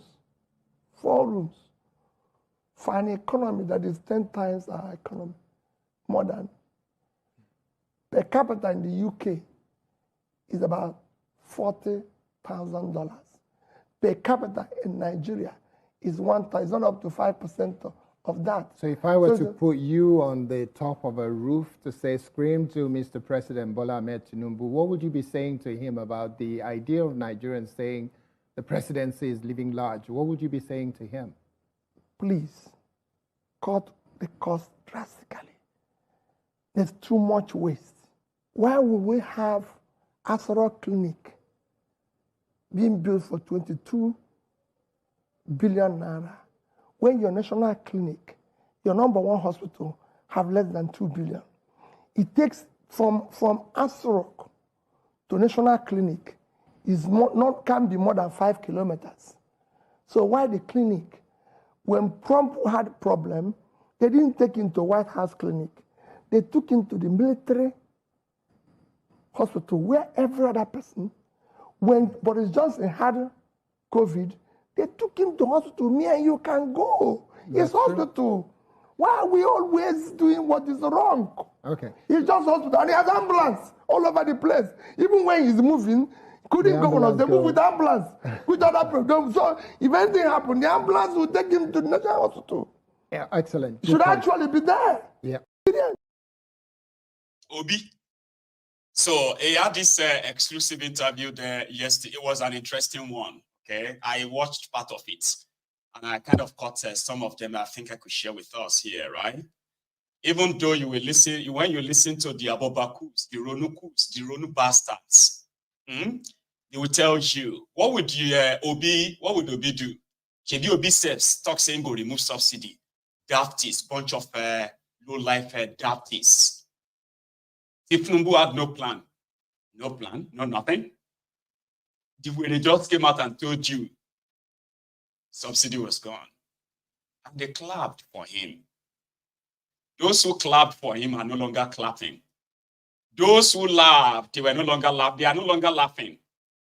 They are so mad right now that people are asking them, what exactly was Thiefnubu said? What was Thiefnubu thinking when he opened his mouth and told you subsidy was gone? Even in the UK, one of the richest countries in the world, richest economies in the world, we still get subsidy for here. We have subsidy on healthcare, subsidy on electricity, energy, subsidy on food, subsidy on a lot of things. An average pensioner in this country, do you know that in the UK, right, the pensioners, they say 23% of UK pensioners, they are multimillionaires in pound sterling, not because they get the cash. You work for 30 years, 40 years. You built EQT. Somehow, you are now in your 70s. There should be something that, the system possibly saved for you. That thing is what you should live on for the rest of your life, I think, right? But in Nigeria, what you have is the collection of criminals who have no real plan for you. No plan. Then they will turn around and tell you, God go do am. When you see, Nigerian politicians and when they move about, right? They move about with a convoy of latest imported cars. They have ambulances in their convoy. Can you believe that? Yet, the same people will get ambulances when they move with them, right? They have no hospital that they have built that they will use themselves. They won't use them. And if you ever get to any of their hospitals or clinics, you will never see ambulances there per se. If you see any, they are not working. But a lot of you probably just don't see that when they tell you to sacrifice, they have to be sacrificing too. That's how the world works. Like, these guys are supposed to be people who are not poor.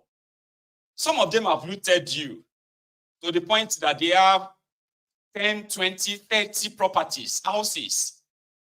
Yet, when they come to this same political power, they will tell you they are not poor. So therefore, they need to live large. Come on.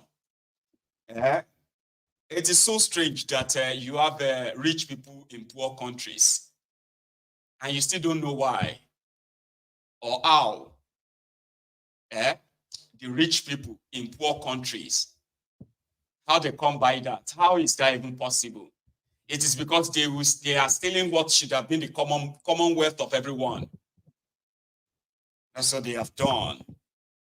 So somebody said, at this rate, if Obi and his obedience are to be taken serious, it is ideal for them to go and start their own political party then, where you have everybody that actually really believes in you, come together and take political power, not try to want to get to political power through the already compromised people whose only important, the most important thing to them is what they can steal from the public, not what they can give to the public.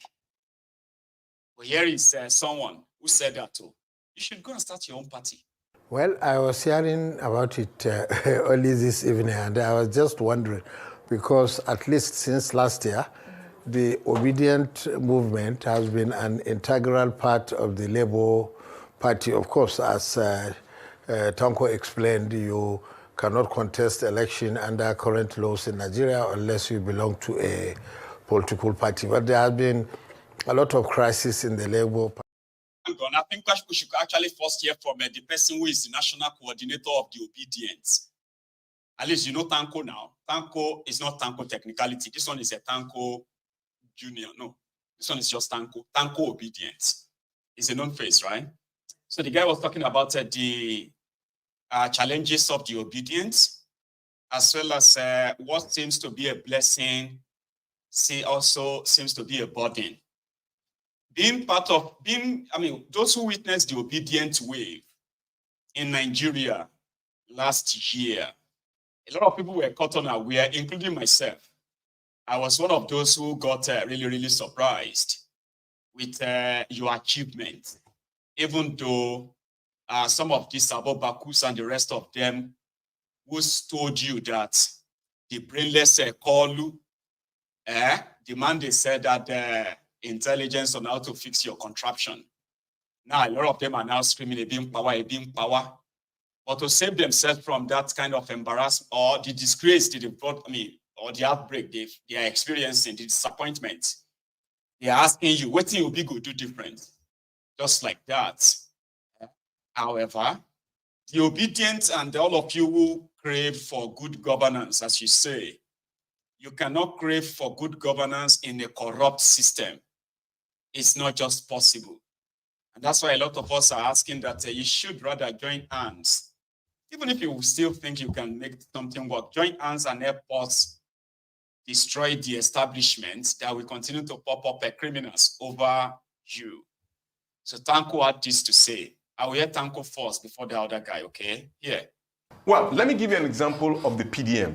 The PDM was an organization like a movement too in that similar regard, but it was done by the former Chief of Staff, Musa Yaradua in particular.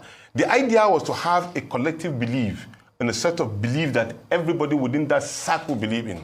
So you move those particulars to anywhere you want to go. In case if you go into a Labour Party or any political party whatsoever, you should be able to exemplify and espouse that you believe in within the circle and change even the negative narrative that is therein. So the target is that we want to know how many we are. We want to know our capacity to speak to issue. We want to know how we can change the narrative. In civil society, there's a word we use to believe and say, stop antagonizing, be more organizing. So there's a lot of accusation at that time that came in that we are not structured, we are just being stubborn, we just accuse them. Okay, we're taking your advice. Now we are structuring ourselves.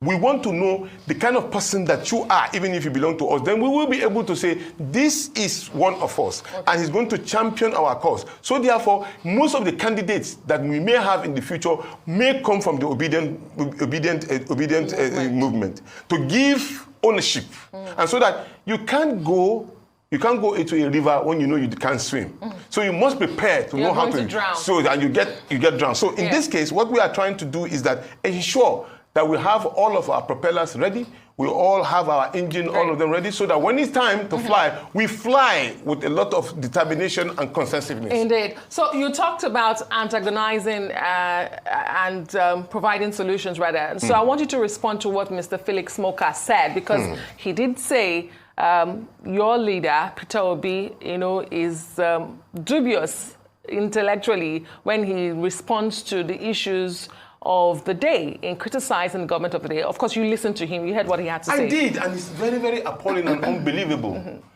We're all Nigerians. I'm sure, even in his own home, You know how much a bag of rice costs. Was Peter Obi the one that made that particular prices? Obviously not. We also know that how can you, as a government, say you increase the salary of the civil servant, the next few days, with the money up to now, has not reached the pocket of the civil servant. It hasn't been paid. Who is lying?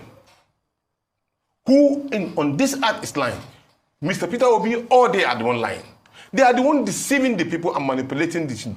Look, I'm just coming from Benin, from Delta State. The road from Benin, out of Benin, on your way to Enugu or any other eastern state, is still as dangerously bad. But yet you are budgeting money. You want to build a road from Calabar to Lagos. Not that there's something wrong with it, but the fact is that the priority at the moment? Obviously, no. Some few days ago, Nigerians were being killed like chickens in Zamfara State, Katsina and the rest of them. Was it statement made, or was it Peter Obi that was the banditry that went into the Zamfara bush? Obviously, no. And these are things that even the bandits are coming out to say that it is the government that is sponsoring them. They didn't say any other person. Now, you're talking about the school fees of Nigerians. Students are going back to school today, maybe in a few days now. Many people cannot pay. They cannot take care of it. Is that issue of Nigeria in Peter Obi? Okay. So, in a nutshell, you cannot look at Nigerians and insult them in this level of magnitude and think probably you are just doing your... It's all right. Tanko, you've done your bit, right? Let's go back to that the other loudmouth. Okay, the one that is challenging the obedience. That if you think you have all it takes, why don't you just do it this way?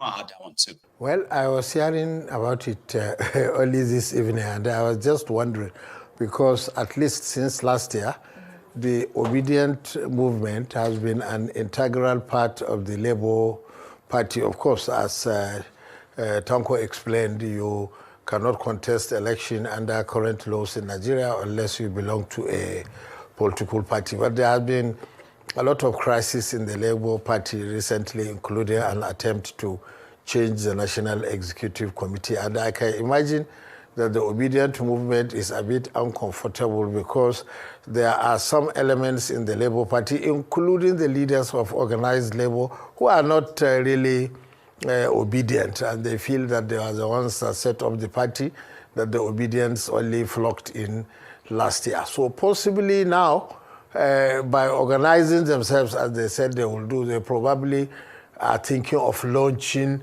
a political party of their own. And that might make for more internal peace instead of the conflicts that we are having now. And they also have enough time, because at least the next election is nearly 3 years away. So if they want to do their own political party alone, they should better do it. Although along the way still, they may have to enter into alliances, because on their own alone, it might be very difficult to actualize their dreams, as Tanko said, or even win the presidential election.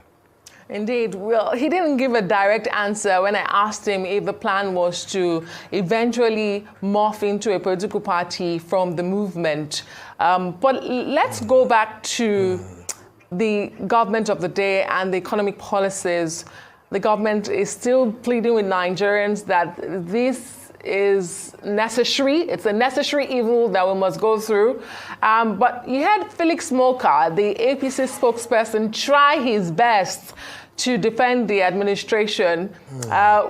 What do you make of the situation? I mean, it's a tough decision to defend hard times when Nigerians are really suffering and trying to make ends meet.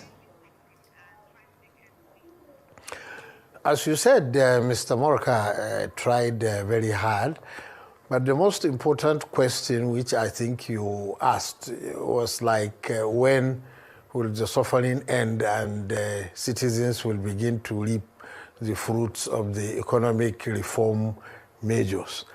I don't think he had a very concrete answer to that, and even the government itself, of course, is promising that there will be light at the end of the tunnel, but no one can precisely put his finger on when that will happen. But that is a very important question because in a democratic situation, citizens cannot be patient forever, not only in Nigeria, but even in some countries. If election comes forth and the end to the suffering is not very clear, then usually the incumbents in office will have to pay an electoral price. It is good to be patient, but probably you don't expect citizens to be patient indefinitely.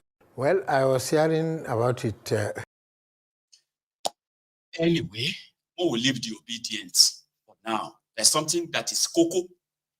And this one is, I mean, this actually came from the governor of Anambra, the Soludom, who said, I don't know if it's a slip of tongue, but he did say this. He said, in case if all of you don't know, Nigeria don't record.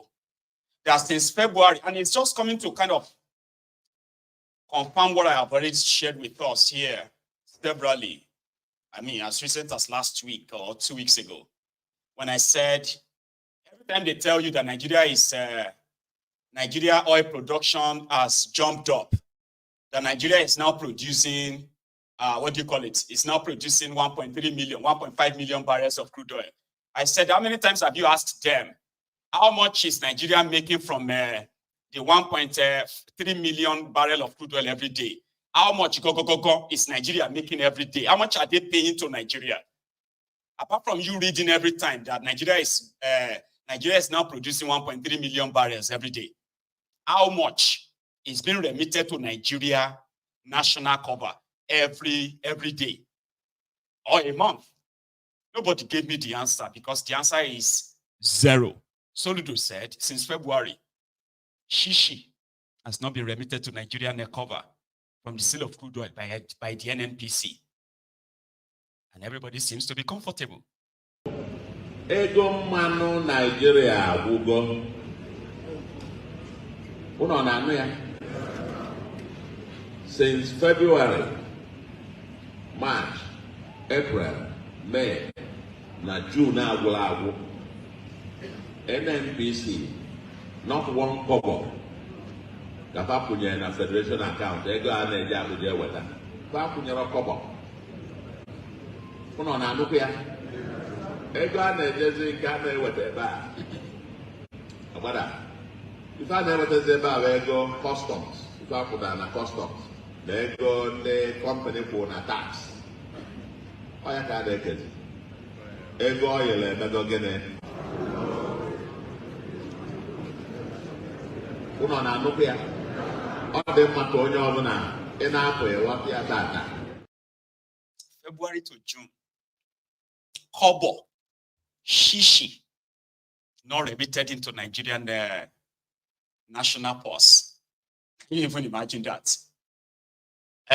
Is that not even enough for you to all kind of enter street tomorrow and say, Abba, 1.3 million barrels of crude oil every day. Nigeria is producing 1.3 million barrels. And since February, shishi has not been remitted into your. That's a former central bank governor, former national economic advisor to a president, and current governor of a state in Nigeria. He made that statement a few days ago. Everywhere calm because it is Nigeria. Unfortunately, Dangote raised an alarm today. This is new. You know, say Dangote Refinery and all of the associated controversies is just never ending. It's not ending.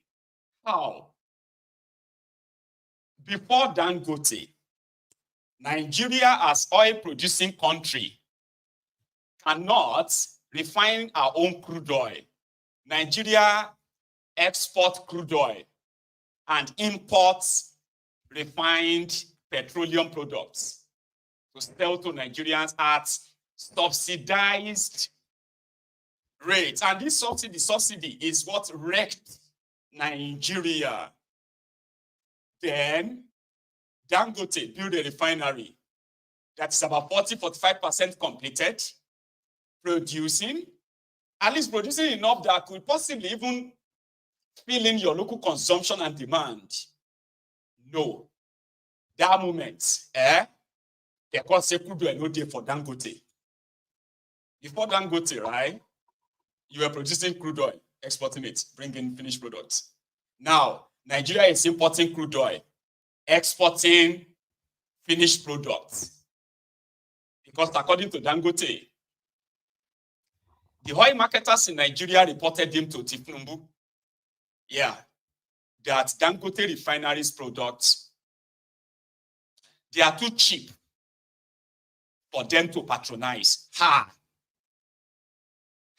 Is a cheap oil not the reason why a lot of you have been complaining that Nigerian refineries should be working? Assuming Nigerian refineries are working, say oil marketers in Nigeria will say it is too cheap to buy because they want to sell you expensive petrol. But if they explain Nigeria to you, and then you are not angry, they don't explain them well. There's no way they go explain Nigeria to you, and you are not going to run crazy like say what? Now so about now so Mr. Babi crazy like this, so this country must break. But they explain Nigeria to you, and you're laughing. They don't explain them well. So right now, Dangote said they have reported him to call that Dangote won't come spoil business. His petrol is too cheap for them to patronize. NNPC said, no, we can't patronize you. Go and sell it. Carry it for head. Go and sell it yourself because we are comfortable with the importers and the subsidy we are paying. Nigeria. So right now, Dangote is now importing crude oil from Brazil, from the United States of America. 95% of that refined product from Dangote Refinery, they are now exporting that to neighboring countries to go and sell. Because Nigerian marketers are comfortable collecting subsidy and selling you a liter of petroleum for 1,300 naira. Nobody explain Nigeria for you to understand there. To understand, to binu. They no explain anything to you. Take that to the bank. I'll tell you more about that some other time. But here is something. Yesterday we were talking about what do you call it? We were talking about Bello Turji, where Bello Turji as, you know, the Lord and Savior on his own, right? He controls vast majority of areas in northern Nigeria, okay? And is believed to be bigger than Shekau. You remember Alhaji Shekau? Turji is believed to be bigger than him. He has vast connection and then areas where people actually are paying taxes to him. Failure to pay your taxes is death in Turji's kingdom in Nigeria.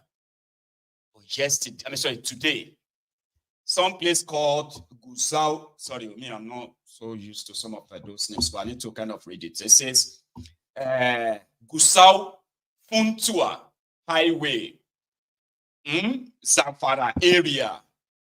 They just enter street and, you know, and started kidnapping those they wanted.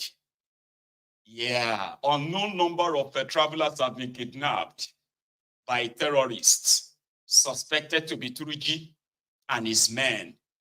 Yeah, it happened.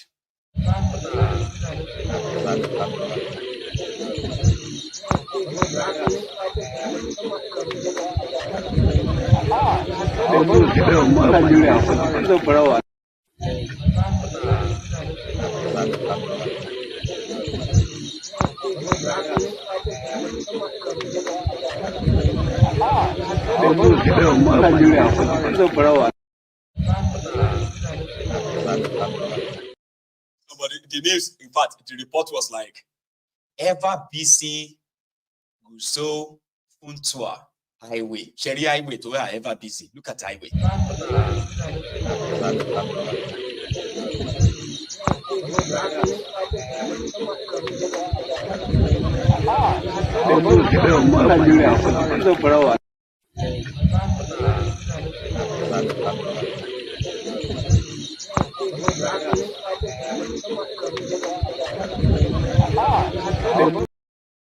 the road, the giant of Africa, bellicose, giant of Africa. They have no idea of how many people have been kidnapped as we speak. But that happened. And that's the regular thing. Terrorism in Nigeria destroyed tourism. Terrorism killed tourism. Because gone are the days when you could actually go on road trip for months. All you will need is a solid, roadworthy forerunner. You can be on the road for like a month or two, exploring the internal communities of Nigeria from the north to the south, from the east to the west. And you can circle the whole place. The only people you'll be worried about will be maybe armed robbers or policemen, extortionists. Today, if you dare put yourself on the road, you may never come back again. Like the husband of this woman who cries out, "Let the widows breathe." This is a plead with a beg to our President Bola Ahmed Tinubu. Dear President, the hardship is telling on us, most especially widows like me. I'm a widow of 2 children who are still toddlers. I became a widow, Your Excellency, sir, because of the insecurity of Nigeria. My late husband was kidnapped in 2022 and was killed despite paying ransom. Your Excellency, I'm law-abiding, I'm hardworking, and despite the insecurity in Nigeria made me a young widow and made my twins fatherless, I still keep pushing. I still remain in Nigeria. I still stay and live in Nigeria. But dear President, please, I'm begging. The hardship is too much. The hardship is telling on us. I have 2 children and I'm working hard. Everything is on the hike. Many young widows are suffering today. Please pity us. Have mercy on us. Dear First Lady Oluremi Tinubu, please, you are a mother and you are a wife. And I know and I believe you know what we are going through, especially young widows like me. I became a widow because of insecurity in Nigeria. My children are fatherless because of the insecurity. And I still keep working hard. I still keep pushing. But at this point, I'm fed up. I'm tired. I'm fed up. And I can't take it any longer. Dear President, please, Bola Ahmed Tinubu, I want you to have mercy on us, especially young widows. We are tired. The hardship is telling on us. Before many of us begin to pie one by one, I beg, have mercy. This hardship is too much. I am educated. I'm hardworking. I'm law-abiding. But I still keep pushing. I still keep hustling for my children that Nigeria made fatherless. The insecurity of Nigeria made them fatherless and made me a widow. Please have mercy. have mercy on young widows like me. The hardship is too much. I'm so sorry, dear. It's unfortunate that you are appealing to a deaf demagogue, unfortunately. And Nigerians are like emotional people. See, they're already asking me to kind of, please, let's get her contacts and let us reach out to her. Of course. I wish I have a contact. Okay. So, and if I do get a contact, trust me, I'll be the first to share that with all of us here so that you can reach out to her directly. Okay. I have seen people who have already been making moves to kind of like reach out, see what they could do to help and all that. It is what it is there now. As the people are suffering, crying, making videos to tell us their situation, breaking our hearts every now and then, some of us looking so powerless. In Kwara State, this musician had to write a resignation letter that he is being paid for doing nothing. I am writing this letter with all sense of humility and gratitude for giving me the opportunity to serve as the special assistant artist in your cabinet. Having served in this capacity for a period of 1 year and 7 months, I wish to respectfully tender my resignation. Your Excellency, as you may recall, I was offered an appointment to serve as your special assistant artist. What does that even mean? On 6th January 2023, I accepted the offer because I saw it as a call to service and an opportunity to showcase my talents, really. Regrettably, I have not been able to achieve any of these things, aside from the fact that I don't have a specific schedule of duty. Circumstances have not availed me the opportunity to perform my responsibility maximally. Therefore, since my appointment is based on public trust, I cannot continue to break that trust by taking a salary for doing nothing. As an Islamic cleric, it is against my beliefs and I haven't been at peace with myself. So I want my salary to be stopped immediately. I am grateful for the confidence reposed in me, and I hope that one day I will be able to fully utilize my talents for the development of our states. Ghost workers. Politicians create different offices and they call it job for the boys. Something that people will kill for is exactly what another man feels like is so unjust and not right. It is Nigeria, unfortunately. A supposed, what do you call that one? A supposed National Center for Agricultural Mechanization, Ilorin, has been awarded the following contracts in your 2024 budget. Wike Road Extension, 150 million naira to go and build a road in Port Harcourt. 150 million naira to go and build an extension road in Rivers State as well. Another 100 million naira to go and build a road in Oginigba town, Rivers State. National Center for Agricultural Mechanization, 1.5 billion naira to go and do construction of solar street lights at Tonway Street, Koronkoro Say community in Bayelsa. 120 million naira to go and provide for provision of an installation of solar street light in Adamawa. National Center for Agricultural Mechanization in Ilorin, 10 million naira to go and Baba, this is it.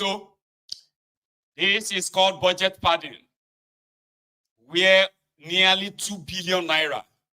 What am I saying nearly? All right, Sha. Over 3 billion naira stolen to go and be spent on non-existing projects. And this money will be drawn. The same thing that thiefnubu eyed is 5 billion naira, 5.9 billion naira for his yacht. Under the Nigerian Navy, they call it purchase of self-propelled barge. Now, thiefnubu's yacht, presidential yacht. This is Nigeria. It is an unreal place. So unreal. And look at this young lady. She lost her life. So this murderous young man in Kogi. Why? Why? Maybe they come and take your what? After that, they kill me.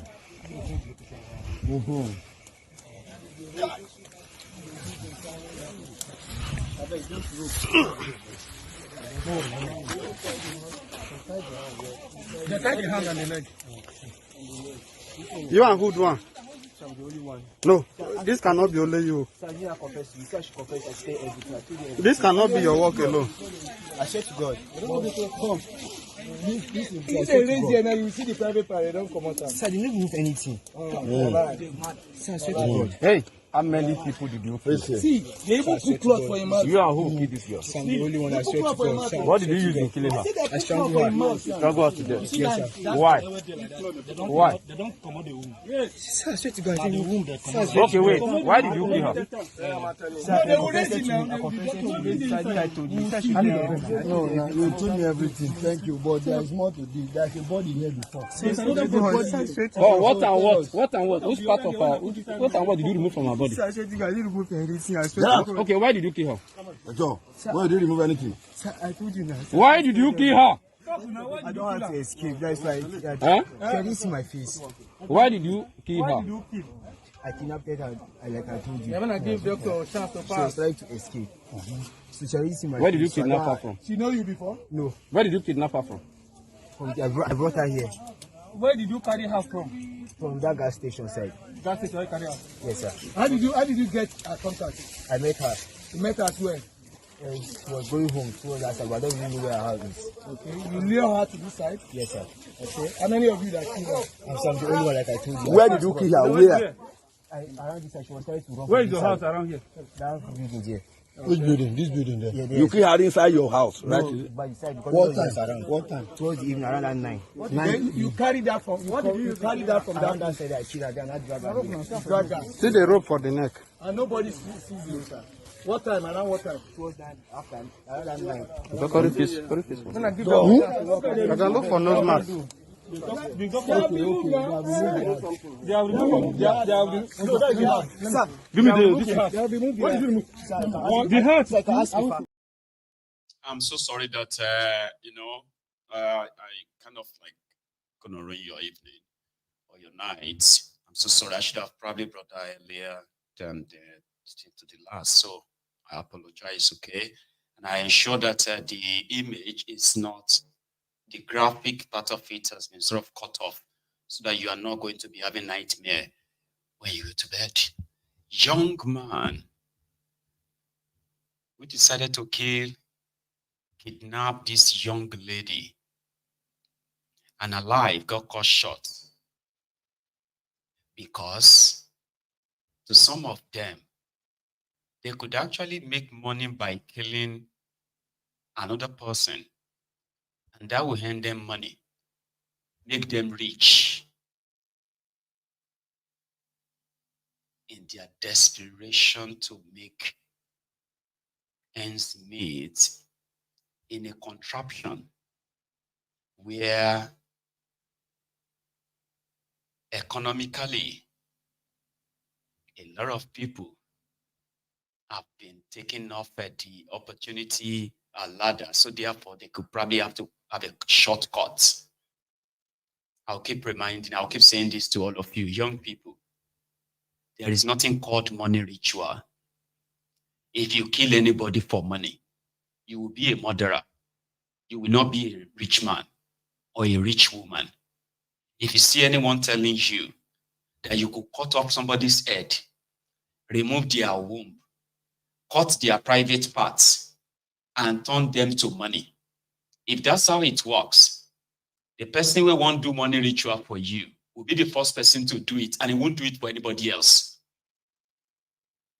Because why would I want to do money ritual for you? When I don't do ritual, and I'm now a multi-billionaire. I don't want to be the one now doing ritual for anyone to say, yeah, come on. Do you want to be billionaire? Because I will be so rich that you won't even get closer to me. You are committing murder. A lot of you, because of the whatever economic hardship that they have subjected you, the poverty that they born you into, poverty created by the criminals who are stealing your common patrimony. You cannot make a human being turn to money. It is not a reality. It is not possible. You are going to be a murderer. Parents, tell your children, there is nothing called money ritual. If there is, at least you should have the billionaires who are money ritualists. You're the babalawo that want to make money ritual for you.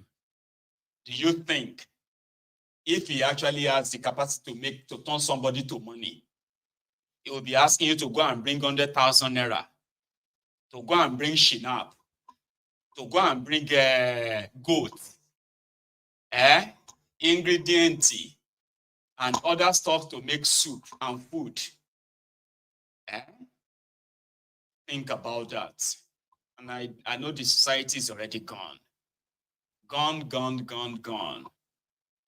Or maybe if any of you come across my video, I may be saving a life, including your life, the one that want to go and kill somebody for money. This afternoon, I said Nigerians are going through a lot, no doubt. And the number of suicides increasing in Nigeria. People are taking their lives because they cannot take it anymore. They've had enough. I am not somebody who supports suicide or taking lives. But if you have actually you've made up your mind to kill yourself, how about you do something? Instead of committing suicide alone, how about you find your way into the government houses, whether in your state governor's office? At least you won't die, right? How about you start applying as one of the guests, even if you are going to be like a tourist or whatever it is, in order to gain access to the governor's office and governor's building? At the governor, at everybody, people responsible for the reason why you think you can't take it anymore, you want to kill yourself. Why should you kill yourself? Because some people stole what should have been our general commonwealth for themselves. You are tired. End your life, and you will leave them to enjoy what they have stolen from you. What a waste of life. I am not suicidal, and I advise everyone who is suicidal to seek help. Please, seek help. Talk to people. Share your feelings and all of that with people. Let people help you. But if you think you have gone beyond needing anybody's help, Lord Abon, you'll see government house. And then once the governor is coming out of his car, move faster, closer. The last, you're going to buy on. But you are not going to go down alone. I am not encouraging you to be a suicide bomber. If you have to kind of help us take care of the problem of other people with you, a lot of them will be grateful to you. Seriously, it's a waste of life for you to kind of take your life because you are such a coward who can't face those people who put you in that situation. Again, anyone who kind of feels suicidal for any reason, please seek help. Seek help. Do not kill yourself. If you think you don't need that anymore, you may be doing us also another favor. Please help us take all our problems with you. The politicians, you will be a hero. You will be a hero. I know there is no person who is suicidal or Mayegun's diary political, because even when you think say you won't kill yourself, once Mayegun's diary political program starts, you may begin to kind of like being cracked up, like you begin to laugh and forget that you want to die. And that's why I turn up every evening, to make everybody see why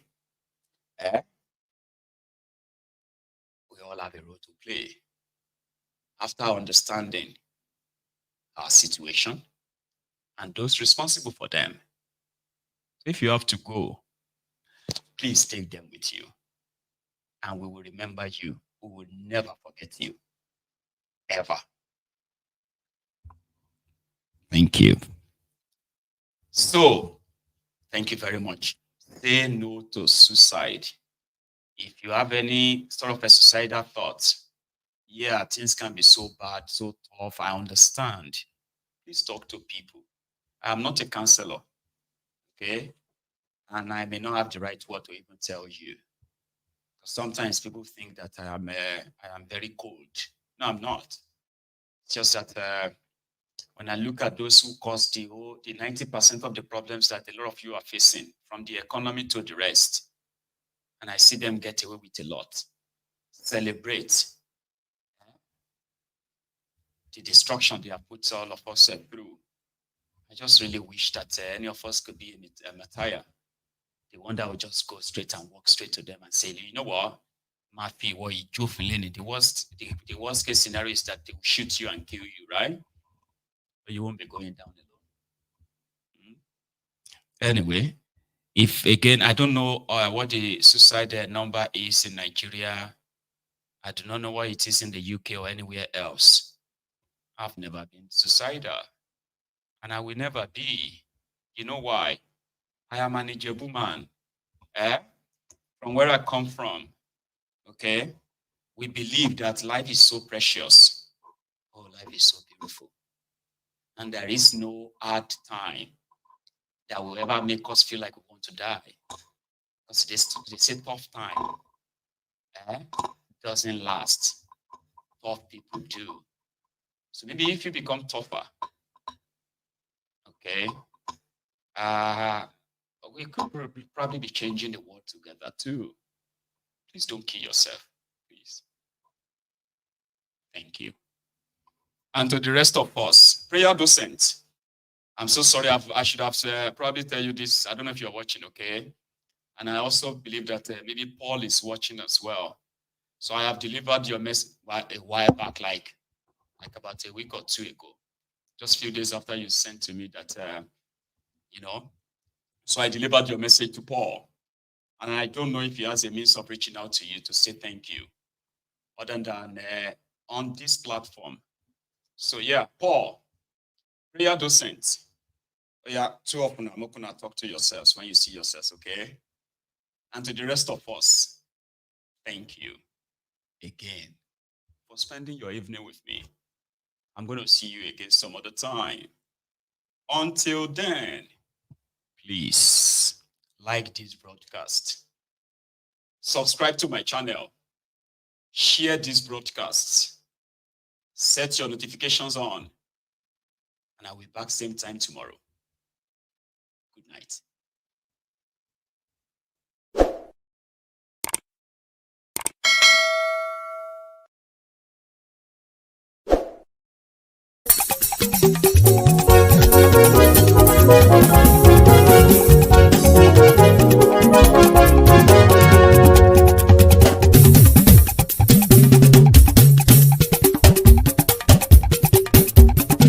Mayegun làwa mọ̀ làmọ̀ tó dòdòdò. Mayegun diary Nayibi #1. Mayegun làwa mọ̀ làmọ̀ tó dòdòdò. Mayegun diary Nayibi #1. Mayegun ti dé o ọ̀rẹ́ ara yìí. Mayegun diary Nayibi #1. Lórí Facebook, lórí YouTube. Mayegun diary Nayibi #1. Gbogbo bó ṣe ń lọ ni Mayegun já wa sí. Mayegun diary Nayibi #1. Àṣírí ọ̀jẹ̀lú kì í bò níbẹ̀ o. Mayegun diary Nayibi #1. bá ṣe eré àní máyégún máa wí. Máyégún Diary na ibi nọ́mbà 1. Ó sì tún ṣe eré wàá gbọ́ níbẹ̀ o. Máyégún Diary na ibi nọ́mbà 1. Máyégún Diary politico. Máyégún Diary na ibi nọ́mbà 1. Godfatherism kò sí lọ́rọ̀ Máyégún. Máyégún Diary na ibi nọ́mbà 1. Ẹ farabalẹ̀ sẹ́ o kẹgbọ́rọ̀ lẹ́nu o. Máyégún Diary na ibi nọ́mbà 1. Àní Máyégún làwa mọ̀ tó dòdòdò. Máyégún Diary na ibi nọ́mbà 1.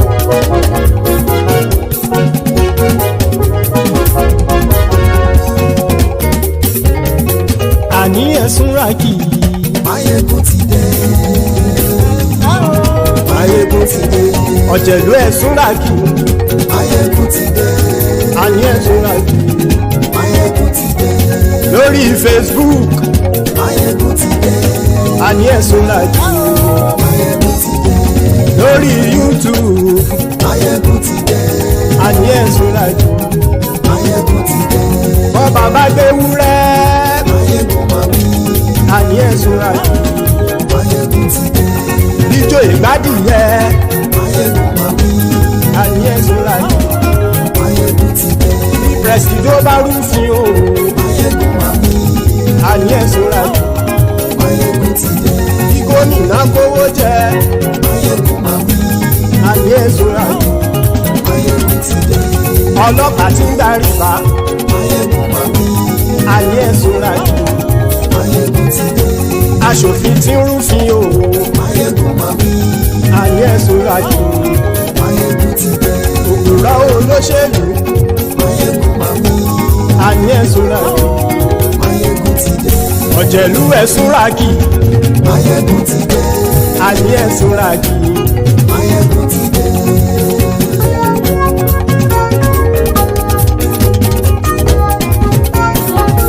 Máyégún ti dé. Gbogbo ọ̀jẹ̀lú ẹ̀sùn ràkì. Máyégún ti dé. Gbogbo ọ̀jẹ̀lú ẹ̀sùn ràkì. Ṣùgbọ́n ní bá ti ṣe èyí tó yẹ kí wọ́n ṣe, ọmọ bá dèrò ní fi wọ́n níran o. Máyégún ti dé. Gbogbo ọ̀jẹ̀lú ẹ̀sùn ràkì. Máyégún ti dé. Gbogbo ọ̀jẹ̀lú ẹ̀sùn ràkì. Ṣùgbọ́n ní bá ti ṣe èyí tó yẹ kí wọ́n ṣe, ọmọ bá dèrò ní fi wọ́n níran. Wọ́n fowó bẹ́ẹ̀ o, Máyégún ó sọ pé wọ́n ò bẹ́ẹ̀. Wọ́n fowó bẹ́ẹ̀, Máyégún ó sọ pé wọ́n ò bẹ́ẹ̀. Oníkan ṣáàtì ṣe èyí tó yẹ kí wọ́n ṣe, fáwọn ará ìlú tó gbé wọn débẹ̀ o. Máyégún ti dé. Gbogbo ọ̀jẹ̀lú ẹ̀sùn ràkì. Máyégún ti dé. Gbogbo ọ̀jẹ̀lú ẹ̀sùn ràkì. Ṣùgbọ́n ní bá ti ṣe yìí tó yẹ kí wọ́n ṣe, ọmọ bá dẹ́rọ̀ ò ní fi wọ́n níran. Kì máa yí ṣe eré, ọ̀rọ̀ yìí kì í ṣe ẹ̀fẹ̀. Kì máa yí ṣe eré, ọ̀rọ̀ yìí kì í ṣe ẹ̀fẹ̀. Ẹni bá ti lè lẹ́bọ̀ lẹ́rù o, ọmọ bá dèrò kàṣà ìtú wọn síta. Máyégún ti dé. Gbogbo ọ̀jẹ̀lú ẹ̀sùn ràkì. Máyégún ti dé. Gbogbo ọ̀jẹ̀lú ẹ̀sùn ràkì. Ṣùgbọ́n ní bá ti ṣe yìí tó yẹ kí wọ́n ṣe, ọmọ bá dẹ́rọ̀ ò ní fi wọ́n níran. Tẹnitẹni ọmọ Máyégún ọ̀rẹ́ ara ìlú mọ̀mọ́ ni mo fọlọ́hún ṣọ́ ẹ̀ bá kìlẹ́bù. Lóòótọ́ olódodo ìlú ọ̀tá ìlú mọ̀mọ́ ni ìwọ ṣá máa ń ṣọ́ra kò sì mọ́ bẹ̀rù. Bọ́tà ń lè rí bóníṣègùn lé káwọn mọ̀mọ́ fi ṣera wọn ni ó ti dẹrùn tí wọn ò gbọ́dọ̀ sì mọ́ bẹ̀.